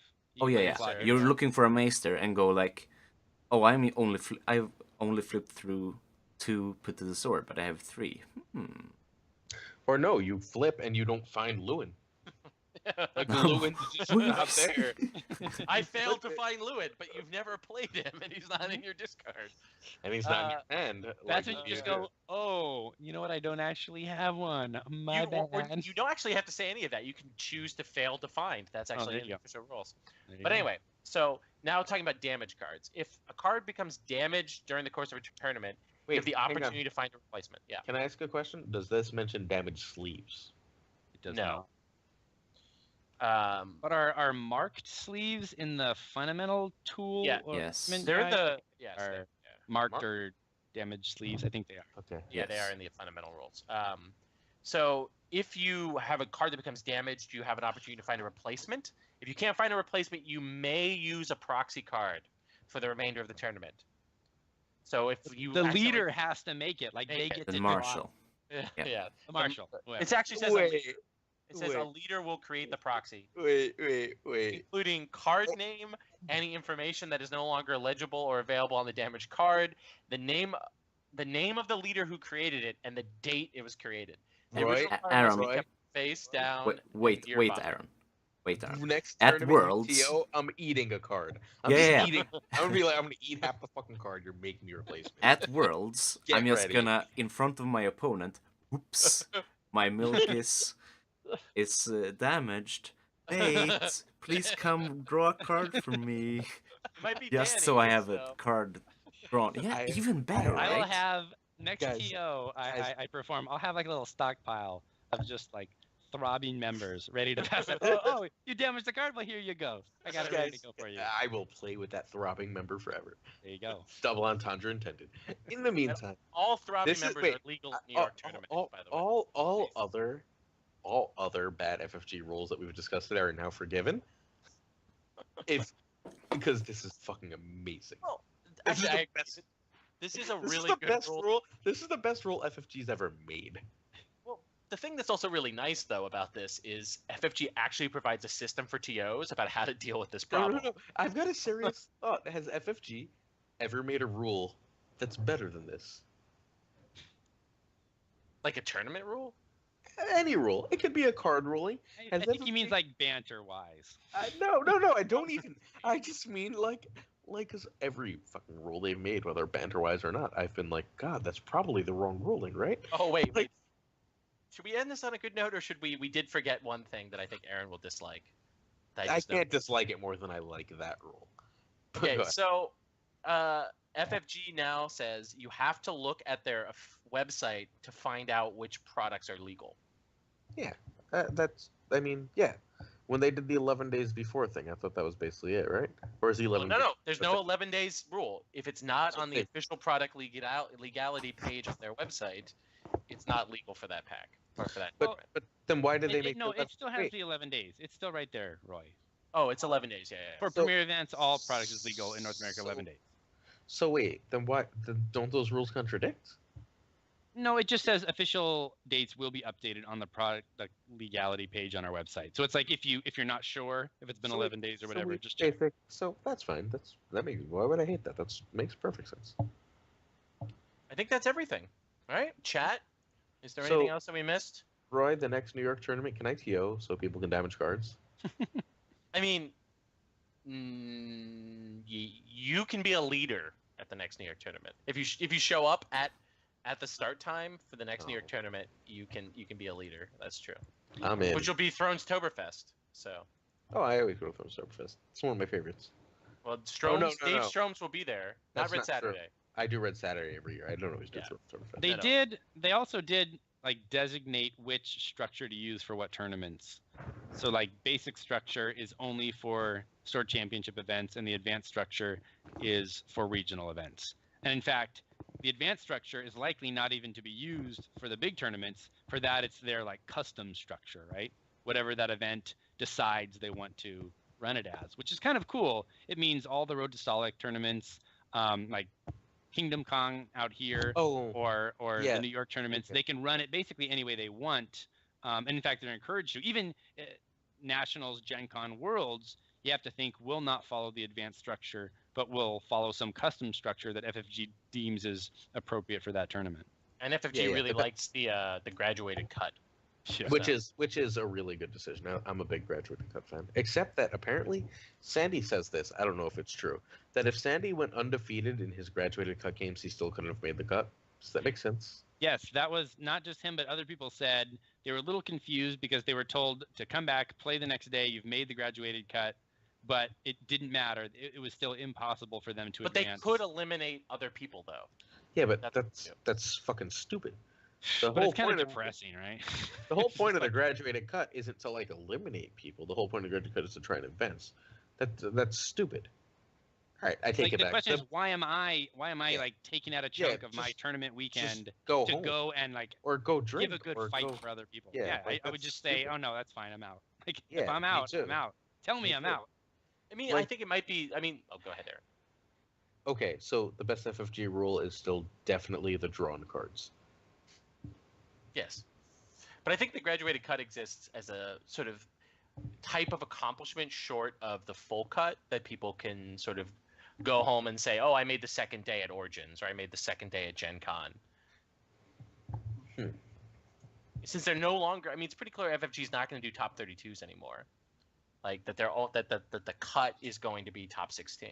The elimination rounds are going to be top 16 going forward. I'd be willing to bet that. I will bet anyone $10 or 2 beers at Gen Con that the top cuts, the elimination rounds, will be top 16 at Gen Con and Worlds.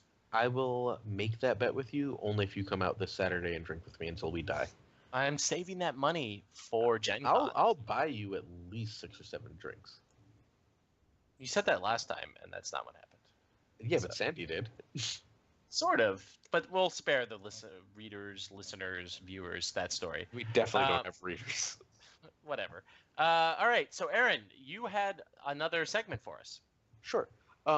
We're going to go through each house, and we're, I guess, going to draft houses in order. Roy will go first, I'll go second, Lucas third, Buzz fourth. I just made that up now. And you're going to draft a house, you're going to design one card that would most help that house, without it being a stupid card. One balanced, good card, and we'll discuss it. Okay. I want have to go first. I know what house I want. I want James' house. I will take Stark. Yay, I'll take Terrell. I'll take Targ. They need a boost. They do. Now I have no clue what. Just pick a house. Martell, Lannister, Night's Watch. Martell. And I choose again and we go back, or? Yeah, we'll have yeah, snake drafts. You choose again. Yeah, I like Snake. So I don't know what's left. So you took Martell, right? So Night's Watch, Lannister, Greyjoy, and Greyjoy is left. And Baratheon? No? Baratheon is left, yes. Yeah, Baratheon, sure. Okay. Sid?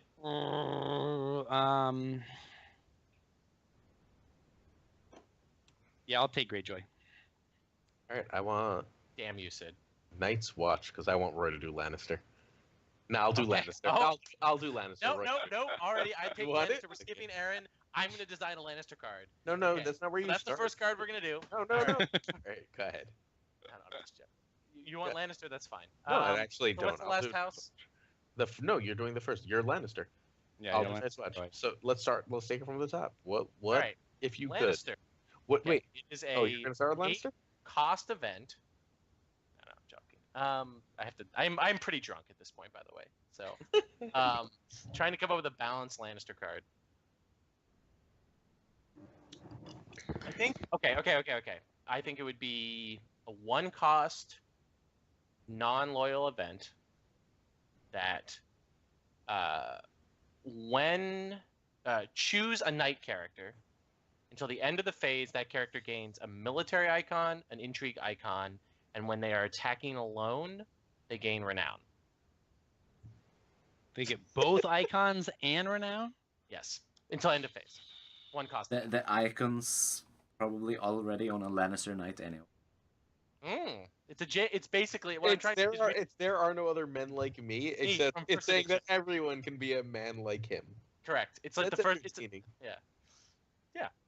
Because I think pushing Lanny Knights is a pretty reasonable thing. I liked Lanny Knights in first edition, following Will. Then why would you make the Lanny Knight plot if you have control more knights than another opponent? Because that's a fucking broken, and there's no way in hell I'm going to give Knights of the Realm to Lannister.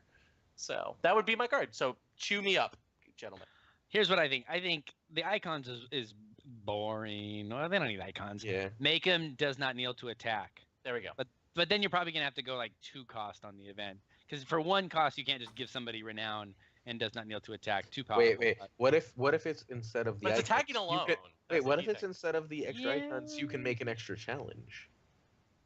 You can make I an don't extra like that. I don't like military giving challenge. Lannister more challenges. Like they already have Lannisport. But like then it at least works with Jamie, right? Like because Jamie is not going to kneel anyway, so you're like, haha, I can kneel again with him.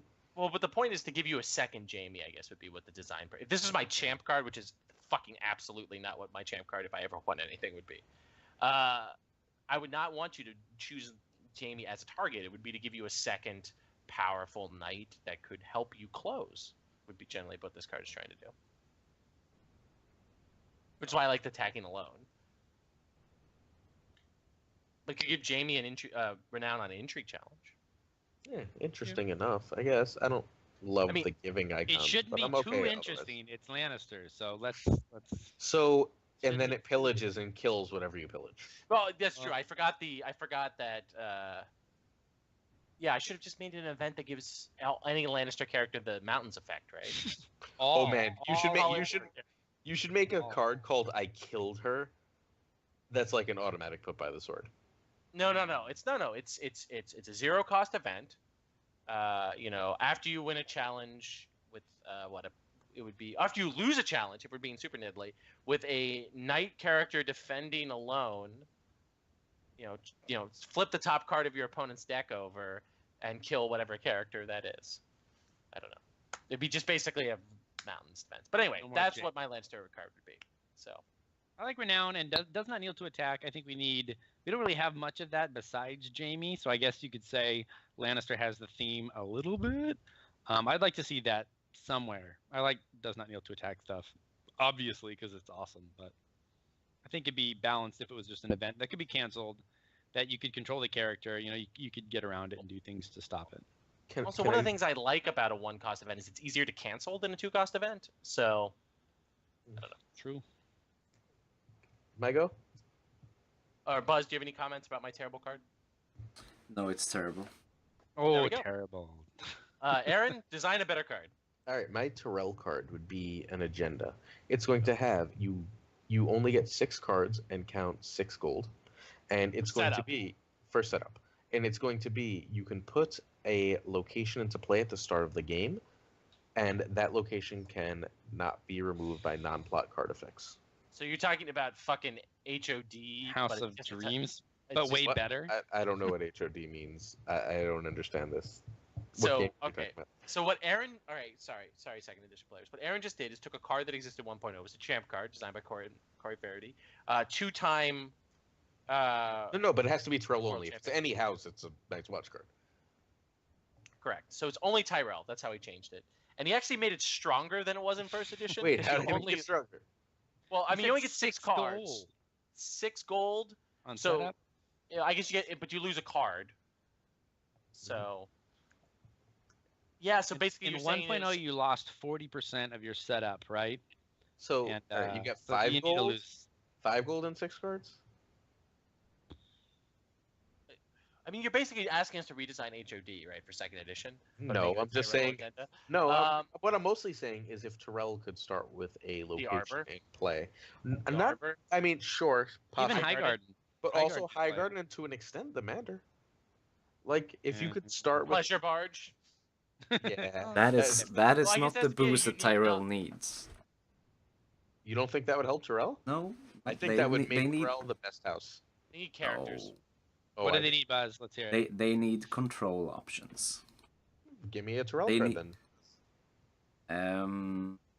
I'll give you one.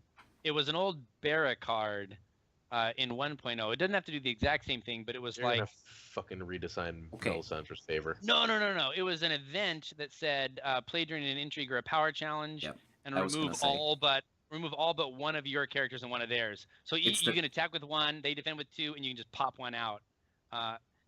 It's very really popular in Party Bob decks. Yeah. That event would work for them, I think. It's a redemption challenge, so it fits with their theme. That would be ridiculously strong in second edition. Yeah, that'd be really cool. Not ridiculously, but you could. I still think. I don't mean that in like a bad way. I mean that in like that's a card that goes in Tyrell decks. Like I would give that like a B+. Like yes, that's really great. Strong. So yeah, that's way better than Aaron's card, which is way better than screwing Corey's design up. Also acceptable. Gaston Grey for Lannister. For Tyrell. I don't know. No, that's a Martell theme. No. It's not a Martell theme. It's a Martell and Lannister theme, and so just give it to Tyrell. Return a noble to hand, so return a card of equal or lower cost. Return a lord or lady to your hand to return a lord or lady of equal or lesser printed cost. It have to be 3 cost, given how locations work, but I think that'd be balanced. 4 cost, I think, in second edition. No, 3. All right, we ready for the next one? Go. Yeah. All right, is it me? Targ, right? Mm-hmm. Okay, what's the name of the terrible Targ plot that nobody plays? Blood of the Dragon. There you go. So we need to make that playable, right? You need, My have exact a reason answer to play was that threat card. for the North. I was like, well, North, obviously. But we've got like a sucky version of threat from the North. What we need really, I mean, what made threat so good was the threat of someone playing like Dance with Dragons, or what was that other one? Field of Fire or something. Anyways, Hatchling's Feast. Yeah, that's what I mean. -3, -2, -1. So here's my 2.0 version, right? You've got a 2-cost I would probably say non-loyal just because I wouldn't want Felty to be able to reduce it even more. A 2 cost and all non-dragon characters get -2 strength. And whether it could be during a challenge, it could be all characters on the board, it could be just opponent side, or you could do like a target 3 characters, but you need that extra card to fuel Blood of the Dragon because there's just not enough. There's not enough threat with that card. You've got Drac. There's not enough threat from the north, might you say? we don't need threat back for every deck. We really don't. We just need a way to leverage Targaryen burn right now, and Drac is not enough. And you would need, I mean, even with an event like the one I described, it's still not like, oh, obviously I'm going to play that deck and own because Blood of the Dragon is such a bad plot. But I think if you coupled it with a good event where you could really punish some strength 3 and above characters, you could do some damage with Tark again, which is what I'd like to see. And Burn, I mean, they've got the theme. Burn is obviously still the direction they want to go with Targ, at least one of the directions they want to go. I'd like to see it more viable. So that's mine. Like, it's not quite Hatchling's Feast, but something like Hatchling's Feast was a way to cut down non-dragon strength. Might actually make the dragons a little bit more popular too, which would be good. I mean, people act like Targ was never good in 2.0. It was the most they were great house for the first 8 months of the game. Right, but then they printed Miri and which is weird. That's the best, isn't Eddard, it? Like Targ was the best, and then they printed a really strong Targ card, and now it's clearly not. Yeah, a really strong non-loyal Targ card, and that's the difference, right? Everyone wants to banner to them for her and not bother playing a main house. Like, so here's an off-topic thought because that's how this goes. What do you prefer, bannering or a gold penalty? I like bannering. I like it much better. I never liked the gold penalty program. It was terrible. I agree. Like, I think bannering is better as long as they keep it that you can just banner once. Is very balanced. Like, I think it's easier to balance loyal versus non-loyal with cards. If they're really worried that a card will warp the meta, you just make it loyal, and so that forces people to play that faction. Yeah. Which is what Miri should have been. I'm not sure which I prefer. Buzz? Bannering, of course. But it's of course. But I really like Conquest though. I mean, Conquest was a really amazing agenda. Don't get me wrong, but Conquest was sort of the proto bannering. Let's be completely honest here. Yeah. The pre-Dave Strome's bannering. Ugh. All right, what's next? What's after Targ? That Buzz. would be Buzz. Buzz picked got two Martell and Vera. Martell. What does Martell need? No, Baratheon first. Oh, So- he's gonna pull a switch up on us. Okay. Yes. So I'm gonna keep bringing back first edition cards that I like. Yeah, that is- was actually semi the point of this, but that's fine. House Baratheon only event. Maybe because 3 So wait, loyal or not loyal? Is the key thing. So loyal. loyal. Yes, this would have to be loyal. Choose and kill a character you control cannot be saved. Choose and put into play a character in your dead pile that was killed this phase. Oh man. Glamour of Fire.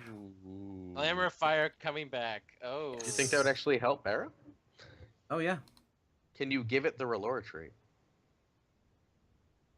Sure, yeah. This Ooh, so character get a Neil gains from Melisandre. Relore trait until the end of the phase or something. It would have to Doesn't at make it- least be like equal or lesser cost, right? You couldn't just kill some 1 cost to throw in a 7 cost. that I got mean, killed. it was in 1.0, wasn't it? Yeah, it The was. cost curve was completely different, and Oh, I yeah. mean the cost curve also like I Imagine mean you this, kill a refugee and get back Bob. But I think Right, I but- would be fine with kill a character you control, put into play a character that was killed this phase, Yeah. and then Has to be the discard same discard at the end of the phase. Ooh, little right bam. at the other phase. Spread a And little then- bam and on then- it. and Well, I mean, it's kind of like When close Melisandre call combined speaks- with BAM, right? Yeah, so you get to keep it for that turn, and then you can replay them if it is an essential part of your deck. No, I actually really like that card. So when Buzz wins Stalik, if they give a card design this year, this is what we're going to see come back. I would print a Lannister card, but sure. More Lannister. I like it. I like it as I mean, you guys know me. I like jumping stuff. Anything that jumps in, jumps out, is cool and unexpected and can change the course of a challenge phase. So I like it. No, there's a lot of decision points in that card. I also like it. Oh, I just had a cool idea. I got my card. Go ahead. Buzz, Oh, Sid's Martell. Buzz again. Oh, Buzz. No, is no. getting What's- drinks. We're no, snaking, no, no. snaking. No, he's not ready. All right, go No, back no, to the I'm beginning. not ready. Oh, Roy. go back to me. All right, start. Yeah. Okay. So mine would be 5, maybe 6 gold, Ooh. 3 or 4 strength, 4 strength. Intrigue, don't- power. Relord trait Wait, for Stark? for Stark. Lady. Action. Lady Stoneheart. Action. Shuffle a character in your dead or discard pile back into your deck. Limit once per phase. For Lady six- Stoneheart, yes. As a 6 for 4, that's going to need a keyword or to Or be on 5. Or 5. That's what I'm saying. Well, Like 5. If it's for 6 4. for 5, maybe. But Oh, like, if also, not, we have to add the very Nedley. If you control Catelyn Stark, discard her from play. Nate sort of can't have. Well, I guess he never did that with Lady Stoneheart, right? All the version of Lady Stoneheart didn't actually discard Cat, right? by the way, spoilers? No. Well, Yes. from a Sort of. decade No. ago, or actually more like 20 years ago. So... We know this won't happen in Probably the not. In the show. show so- anyway. Right. Yeah. Yeah, but that doesn't. And if I started happened talking in the about card like game, Dany so- setting sail for Westeros, that kind of stuff, like people wouldn't. That's But they- no, Stoneheart has cards made of her, so it's fine. It's okay. So that's what I would say. It's basically taking 1.0, the final Edmure's ability, but giving it to Cat, which I feel. Did you say loyal or non-loyal? I would say she would be non-loyal. Non-loyal, so you could put her in a Barra Relore deck, right? Yeah, you could put her in a Barra Relore deck. I mean, she can be loyal. Like that would definitely be if this was my champ card. This is much closer to something I would actually want to be my champ card. Right. This would be something I would debate with Nate or Danny about. Was like whether it's a good balance decision whether it be loyal or not loyal. But I definitely like bringing I loved 1.0, the final version of Edmure. Like it's one of my favorite cards. And just the ability to give Stark if something goes wrong. And Rob ends up in your dead pile for some stupid reason, or because of tears before you start Winterfell, and all these kind of things. The ability to sort of shuffle them back into your deck, shuffle your deck, that kind of thing. Would be What good. about put on top of the deck instead?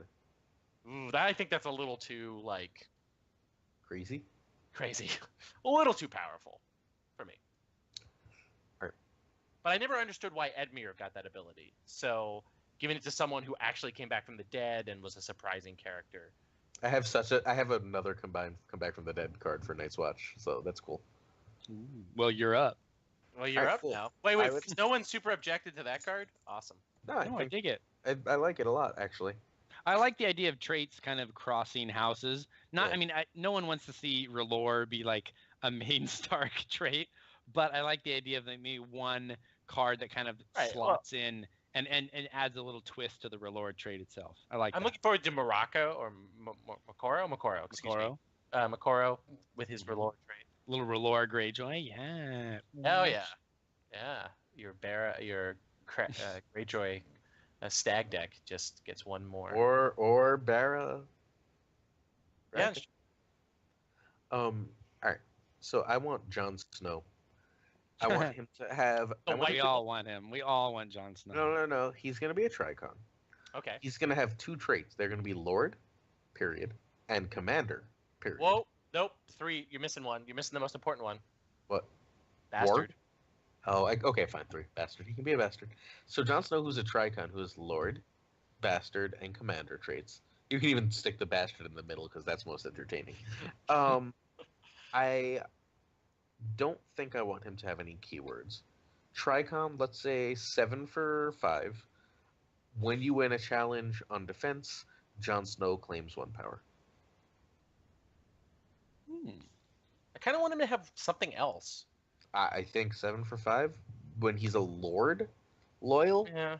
makes him functionally a 4 for 5 at that point, right? Because -2, -1. If for a Night's Watch fealty, so makes him functionally in that deck, which is the deck I want him to push.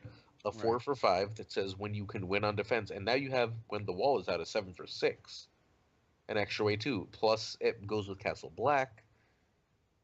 Oh, sorry, I had two other thoughts for that card. I got distracted because I like the core. Immune to Omen plot card effects.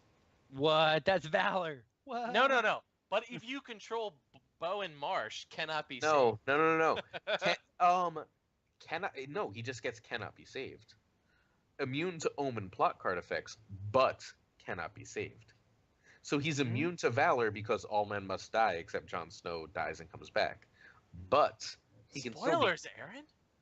Yeah, okay. But if you didn't read the books from 5 years ago now, he's gonna fucking come back. He hasn't in the books. Whoops. But There's a show? But he can still get claimed because he can still get, If he's your only character left. Because he can still get stabbed a whole bunch. Right. It's missing one important trait there, King, and it should be a Stark card. No, because I'm not trying to build. I'm just joking. I'm not trying. No, genuinely, I feel like that would be a book relevant, balanced card. I don't think that's unbalanced. You can still put him to the sword, but you can't just Valor him away.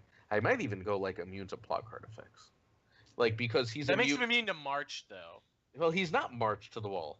He's at the wall. That's right. Yeah. He's already there. You can't march him to the wall. There's nothing He's right at home. There's no filthy accusations don't affect him. He's already a bastard. You know what I mean? Hold on. Slander. That makes him. Like that makes him immune to your own wildfire. You should be immune to your opponent's plot effects, right? Yeah, Because yeah, John's own plots backfire into his face. Right. That makes perfect. perfect. Okay, so instead of immune to Omen plots, because Valor is my first thought, because all men must die except Jon was how I came up with this whole thing. But okay, so immune to opponent's plot card effects, and then everything else stays the same. Immune to opponent's plot card effects is really strong. So, yeah. Yeah. Thoughts? I like it. I mean, we need a playable Jon. We really need a playable Jon. And I'd like him to be a little bit more versatile than just kind of a defensive Jon. I want someone who's good. Have an offensive Jon. He just sucks.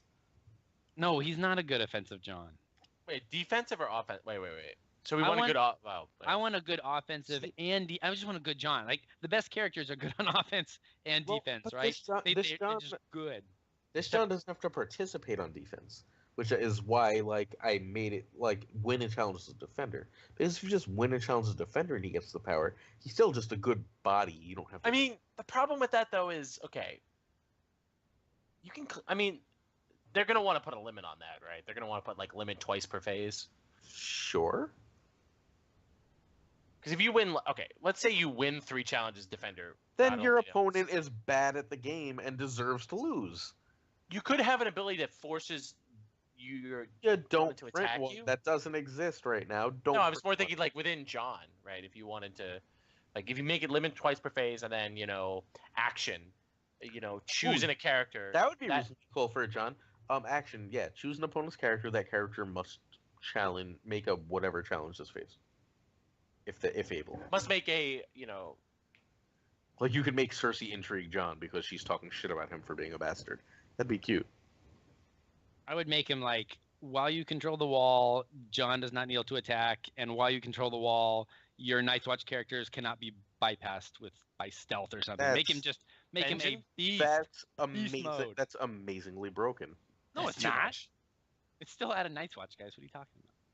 Night's Watch is not far from being ready. Night's Watch with the new event and Craven is going to be a lot stronger.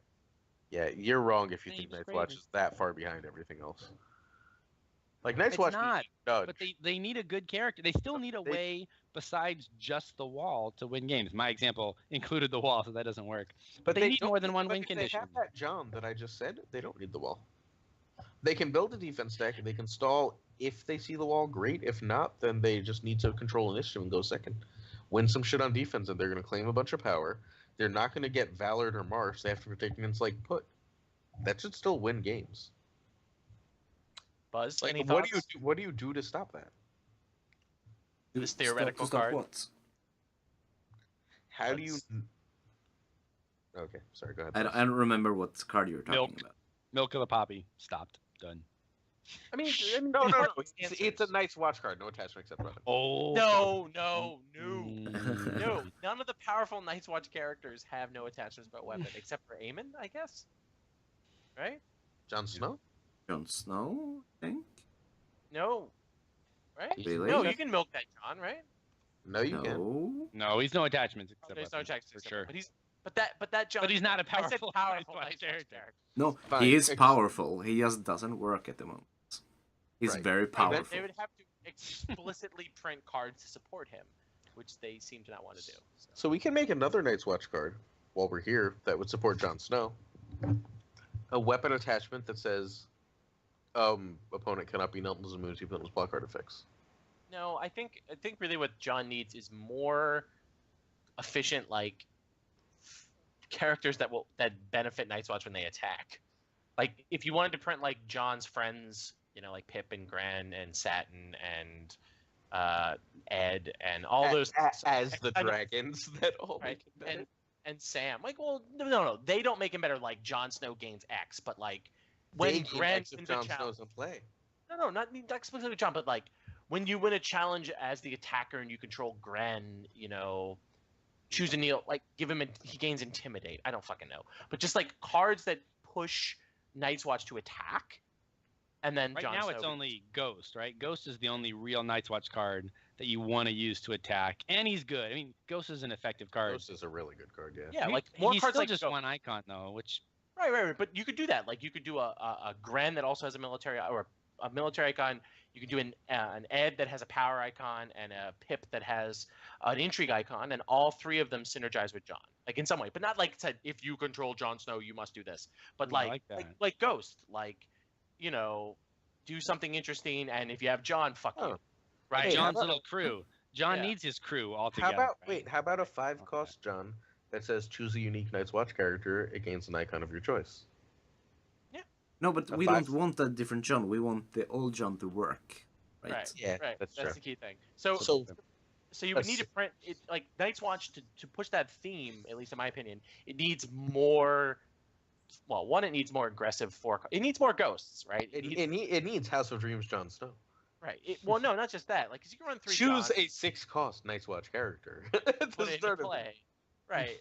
But like, it needs more cards like Ghost.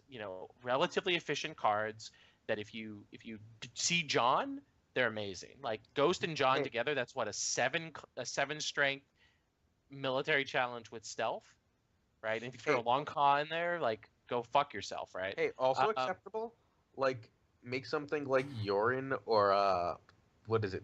The one that was spoiled. What's it called? Help. The one that lets you take a card from the discard pile. Get rid of the right. Get Play when characters the from your Night opponent's Gathers? discard pile. Yeah. I don't know. I like that card. But I make really give that card or make it a character or whatever. Make it an event. I don't really care what you make it. Get rid of the non-unique limitation. I don't like. that card. That card is so good for that Night's Watch Varus deck, which was good kind of before First Snow came out, and that card just is so tempting to want to play. Yeah, Night's Rot's Kraken / Night's Watch, Lion. Those decks were very powerful. / soon Night's Watch Sun. Spoilers. Yeah. Yeah, I mean, Night Gathers opens up a discard deck in a really great way. But Yeah. all right, we've talked a lot about John. That puts us back to Sid. What am I? Oh, Greyjoy, right? Greyjoy. Oh, right. I know what I was gonna say. My favorite Greyjoy character from the books, and he does have a card in the old days. And this kind of goes along with Roy's kind of grabbing a trait that doesn't necessarily belong in that house and adding it. That's kind of why I liked his answer. Is the Knight? I want a new version of the Knight, who is my favorite Greyjoy character. Roy just started jerking off. Did you hear that in the background? Yeah, I know he did. He loves it. But I want him to be better, a better Knight. So I want a Knight that can be kind of controlly, right? Because Greyjoy has no real control going on. So something a little bit controlly. So the Knight in the books was all about challenging people to one-on-one combat, right? And he would just wreck every fool that accepted his challenge. So I would want, like when the Knight is attacking, your opponent can only use one character to defend. And I would also like to see something like the knight cannot be removed from a challenge or something. So he just really just sticks there on his rock, planting his flag, and you've got to find a way to beat him. And with Greyjoy's kind of strength boosts and way to take out attackers or defenders' strength, right, unless they have an attachment, I think he can also kind of fuel their already existing themes, but it also gives them a way to kind of control a challenge a little bit more than they do now. Plus, he's the knight. He's so cool. He's a Greyjoy knight. I know. I'm on Team Sid with this. Like, I had such a different idea. Well, bad. let's hear it, Glazer. No, let's not. all right. So, Buzz agrees with me too. all right. He So wins. 3-1. Sorry, Glazer. That wouldn't actually make Greyjoy better, though. I think it would. It would. Dueling, There's already obnoxious and okay, overpowered things. The joust, the joust would be fine. I was going to say something like some cards that get ambush if you control warships. I don't know Because if that's- giving. I don't. No. I don't Because want to that- give. No, Greyjoy That's a doesn't want. Lannister stuff. Oh, They it's- shouldn't have it that. is- And it's super Tyrell, powerful. and it's No, and but it's Martell. Greyjoy, almost more than anyone else, ambushes shit. Sort of. Like I No. don't know. But Like, do I they? just wonder for the I mean, net. they have the ability to, but they don't.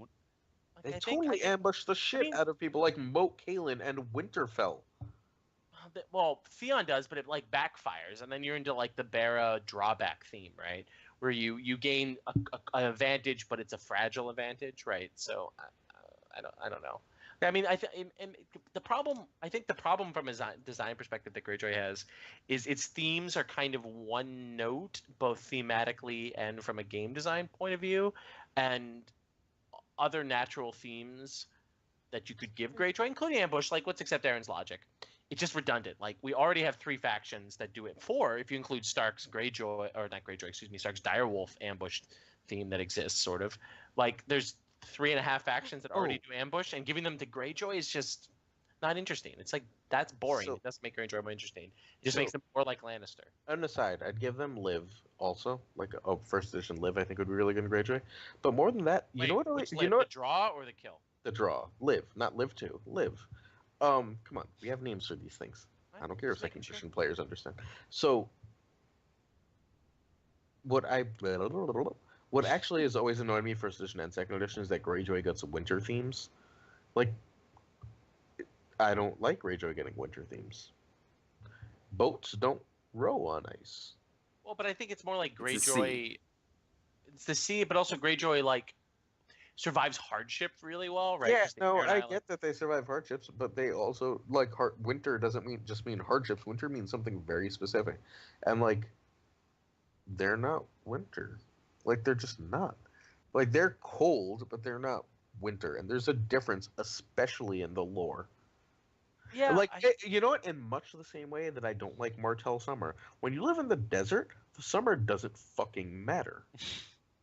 I think But they I don't have know. to kind of split up the houses, right? Or the factions. You sure, gotta give I'm some gonna people say- some summer, some winter. It's just the way it goes. So you The- would never make. I mean, they're You give- hardy people, so you give them winter. Come on. Look, you give everyone a little bit, but then you make Split like strong. Tyrell summer and Stark I guess winter. Targ's a natural summer faction too. I could live with Targ as a summer faction, but like Martell and Greyjoy don't do anything for me with those themes. Night's Watch and Stark, however, make an awful lot of sense.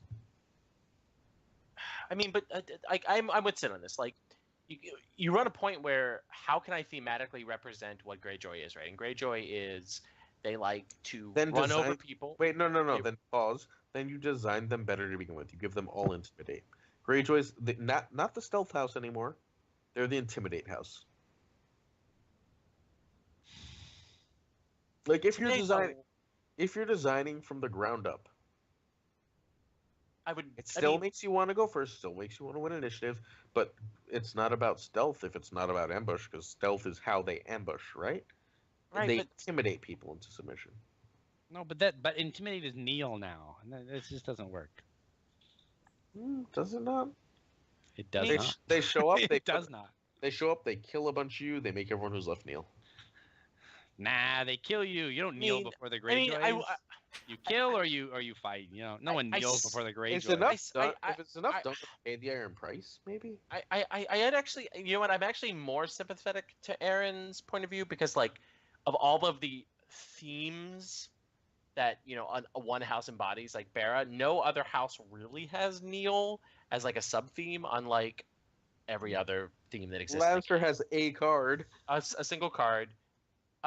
So if you're gonna like spread the love a little bit about around, I don't mind giving Intimidate to Greyjoy because it does synergize. It's a very easy theme to give to Greyjoy, right? Because it synergizes with what Greyjoy already wants to do in the card pool. right? They sort of gave it to Martell. But it has to be loyal. Like you can't make it so you can run Devin Bob. Kraken and get like a Victarion that intimidates people, and fucking Balon that's non-loyal that intimidates people, or whatever the fuck you want, or Euron, or whatever it is. Like it would be very like a hyper like clearly they want to avoid a hyper Neil deck that's a banner deck. They want it to be Barafealty. or Bear. Hey, I just had a Terrell thought. Is there I guess there is. Okay, Victarion. Good. I sort of take it back. Like, there's no Mace Terrell still. Like, there's not even a rumor of a Mace Terrell. Like, or a Garland, right? We don't have a Garland. Nope. Yeah, but no. Mace is the head of the house. Or Willis. Mace and Victarion are like, I think the two most important to their houses that don't exist. Is that fair? There's no Roose Bolton. Yeah, he's not a main house though. I mean, but he's pretty fucking important.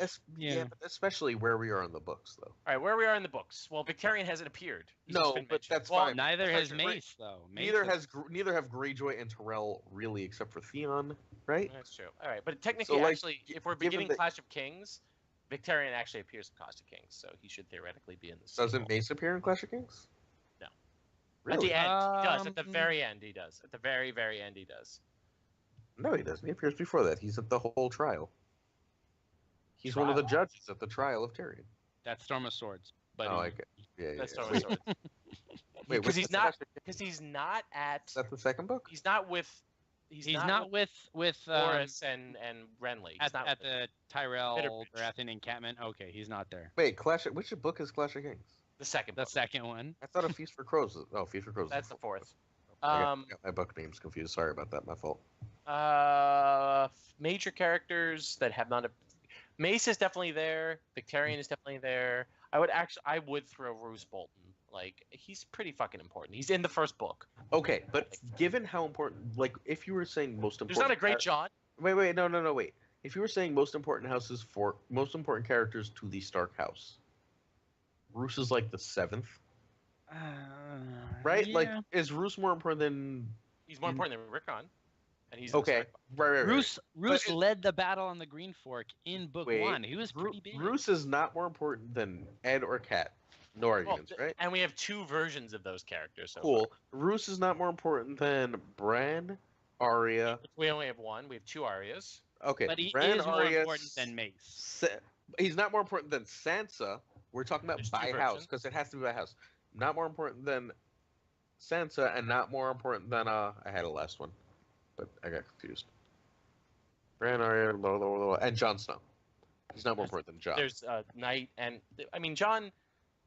Fine, if Jon- you want to count Nice Ones. So he's at best the sixth most important Star card. All right, I Right? think Buzz and I I are was ready for the surprised next when they- the next card. Let's go on to the next card. Fine. This is just too much. It's too much, guys. All right. Buzz is too polite to say it, but I'll say it. Buzz Move posted on. something in the chat that's weird. It's Like, because he's falling asleep, but I feel it too. Let's Okay, go. let's get the energy up. What's the next card? Who's up? Who's up next? Buzz, last card. Buzz is. Martell. Resident sleeper over there. Martell, what can save Martell from the depths? Well, this is the last one, right? Yeah. Yep. we need a good Doran, right? We need good characters in Martell. So 7 costs, intrigue, power icon, 5 strength, renown insights. After Doran Martell, well, maybe not renown. I want him to have 2 keywords, and renown I guess works. After Doran Martell is knelt as Doran defender. should have stealth. Yeah, okay. Insight stealth. Inside stealth. After Doran Martell is knelt as a defender, your opponent must either discard a card from his hand or move 2 power to Doran and Martell, or something happens. Like Let's choose to kill a character. or remove an attacker from the challenge. Like if I you like don't that. do this, I will remove one of your characters from the attack. I like that. No. Yeah, giving they him lose an stealth is icon? really good too, though, on defense, right? Because then it's hard to sneak by him. That's the idea. Yeah. Yes, yeah. But So if stealth insight. See, but if you give him stealth, I don't know if stealth works on defense for Doran. Like thematically, because his Or- whole or- stealth is offensive. Or you could have him remove an icon, right? Because that way he can either defend or attack, right? So if he's attacking, he's knelt. You remove an icon from an opponent's character, so they can't defend the next challenge or attack you. Or if they're attacking you, you can remove a future icon. It's just anytime he's knelt, including when your opponent kneels him with Melisandre as a reaction. I mean, for that you can just make a Red Viper because Red Viper can attack, but like he can also defend while knelt. I Also- like the idea of Doran the schemer, right? Because the Doran we have now, like Doran the strength pumper, like who cares? It's not thematic. It's not great for the game. I mean, it kind of fits the Martell theme of get a ton of strength, which I don't like at all. I mean, most people who are playing Martell are not relying on big strength challenges, right? They're relying on their tricks, which has always been the Martell way, right? Tricks. You want tricks and subterfuge and game state and board state manipulations, and him being able to be the centerpiece of that kind of deck speaks to me. I like it. I like it, Buzz. How about a Doran that's when you control fewer characters, Oh, Don't no. do and then an attacking opponent, Doran does not kneel to defend and gains renown. And is immune to opponents' characters' abilities and events. Yeah, that sounds perfect. Except it's on defense, not attack, like Viper. Because he's always all about defending Martell, right? Instead of attacking like Viper is. All right, I'm actually willing to bet this. Are we going to see a character that is immune to character abilities in second edition? Yeah. Sure. It's Yeah, like why not? Nate's still designing shit. He'll do something stupid. And it's gonna be great. I mean clever. I mean, we had a lot of characters in the old days that were just immune to triggered effects. Like it was anything triggered. We have they were just a lot. We had like 2 of them. ignore. No, No, there's just more two. than 2. Who's immune entirely to triggered effects? Cat. I- Cat. Shadow can. I might the be thinking of canals. CCG. Kevin no, Lannister that's in the opponents' CCG card was. effects. He was awesome. It was That's only true. Cat- opponents. Yeah, it's Yeah, only right, opponents. you are. So you couldn't run Valor and Keto Canals. I remember that. Practically the Red Viper, right? But No. but he didn't. No, but he wasn't though, because he was not immune No. to. Locations, Locations. and plots. And All right, fine. I'm attachments. thinking of Kevin Lannister in the CCG was immune to triggered effects, and he was so good. It I was don't even know. Kevin. I don't Kevin even could know what a CCG is. Well, Right, of course, because- Joffrey Baratheon, the hyper Me Joffrey. talking about the CCG Oh, is Oh like yeah. the Joffrey. 2.0s with you. Wait, I'd like a new Joffrey. Like Joffrey's not good enough for how important he is. Huh? Joffrey's important to the King series. Joffrey. I mean, come on, we're gonna get a King Joffrey, right? Oh, It could be a It's King a Thomas. cycle. No, not yet. It's too early in the books, right? Oh, You know what Joffrey shouldn't get? Insight. He shouldn't have insight. He shouldn't have stealth. Joffrey has to be like Intimidate, No. but only when I you can see control. pillage. Joffrey I with can see- pillage would be pretty. no. Cersei? Intimidates Nedley, right? Like he doesn't get high But strength. only if you but he can- control Tywin on your like behind you. Yeah. No, if you control another Lord character. Yeah. He gains intimidate and plus whatever strength. Not plus strength. No, I don't think he should get. I mean, he should just be like gains intimidate. So you have to throw him in with a challenge with your big character, be it the Hound. Like then he synergizes really well with the Hound, right? He So keeps you're doing being like he keeps only being a power icon in my head because like first edition made him a power icon. Well, because he's gonna plus Widow's Wail, right? Because you're always gonna Yeah, run yeah, away yeah. run Widow's So Wail. like give him power intrigue and then I'm fine. If you make him only power, I don't like it. No intrigue. He can't. That's Can't give not him intrigue. Nedley. He doesn't. He's not a plotter, Yeah, come on. except for the He's whole like all about dagger. power. Yeah, then intimidate alone is not enough. Well, I mean, I don't think you would. I don't Unless think that would be you his know what, only ability. he can be really strong at power. Yeah, but- like win a power challenge in which he Like a seven attacked for- alone and you can kill somebody because that's what he No, no, did. no. He A used his se- power to freaking kill people. No, a 7 for 10 power icon that has Gregor's text. Actually, to be completely honest, I would actually rather have seen a Joffrey You want the that does tillage. Ilan Payne does, because No. it sort of versus He what doesn't Ilan Payne kneel to does. do it. Like, Ellen's doing it by kneeling. No, I would actually be fine if they didn't print Gregor what he was, if Joffrey sort of did that. I like That's Joffrey, actually like, sort of what after Joffrey you win a does. power challenge in which he participates alone, like just choosing kill a lord or lady, just nasty, gross Joffrey. Buzz says we have to stop talking now. All right. So, any? I actually don't know if that's what Buzz said. I just sort of assumed. It is what Buzz said.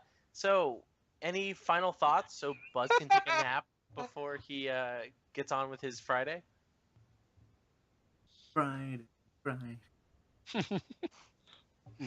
I think We're that's hitting the- We're hitting 2 hours in 2 minutes, and I'm not Are gonna we allow really? that.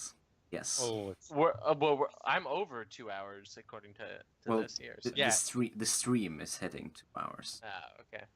I All can't right, believe it's so- been that long. I've been drinking. let's Alright. close it up then. Let's put All a right. bow on So it. a couple boys. of things. This is our penultimate episode before Gen Con, so we'll Wait. have. Can we do an One more? episode next Wednesday? Because I can't do 2 weeks. You can't do the week of Gen Con. I can't. Well, I definitely can't do the week of Gen Con. Oh yeah, the week of Gen Right. Con. So I guess it We'll would be in the car. No, it'd be 2 episodes. So I can't do 2 weeks from now because that's a White Book week. But I'm not doing next week as White Book. well, there will be. How about we put this? There will be a week. There will be at least 1 Second Sons before Gen Con. So if Yeah. you have, I mean, Gen Con, that's not necessarily true. It's up to Buzz. Sure, it is. We'll make it happen. We'll make it work. Two I'm of the free. One. I'm free. It's fine. yeah. So Sid and Buzz. I'm will not doing appear it in this anyway. episode. Yeah, we'll make it happen. So either I won't Figure be it out. there because I'll be recording an episode of the White Book. Just skip it when I skip it, Dick. No, I like the White Book. You so- you don't like the Second Sons? I love the Second Sons, but the White Book is the OG Thrones podcast. No, it's All right. not.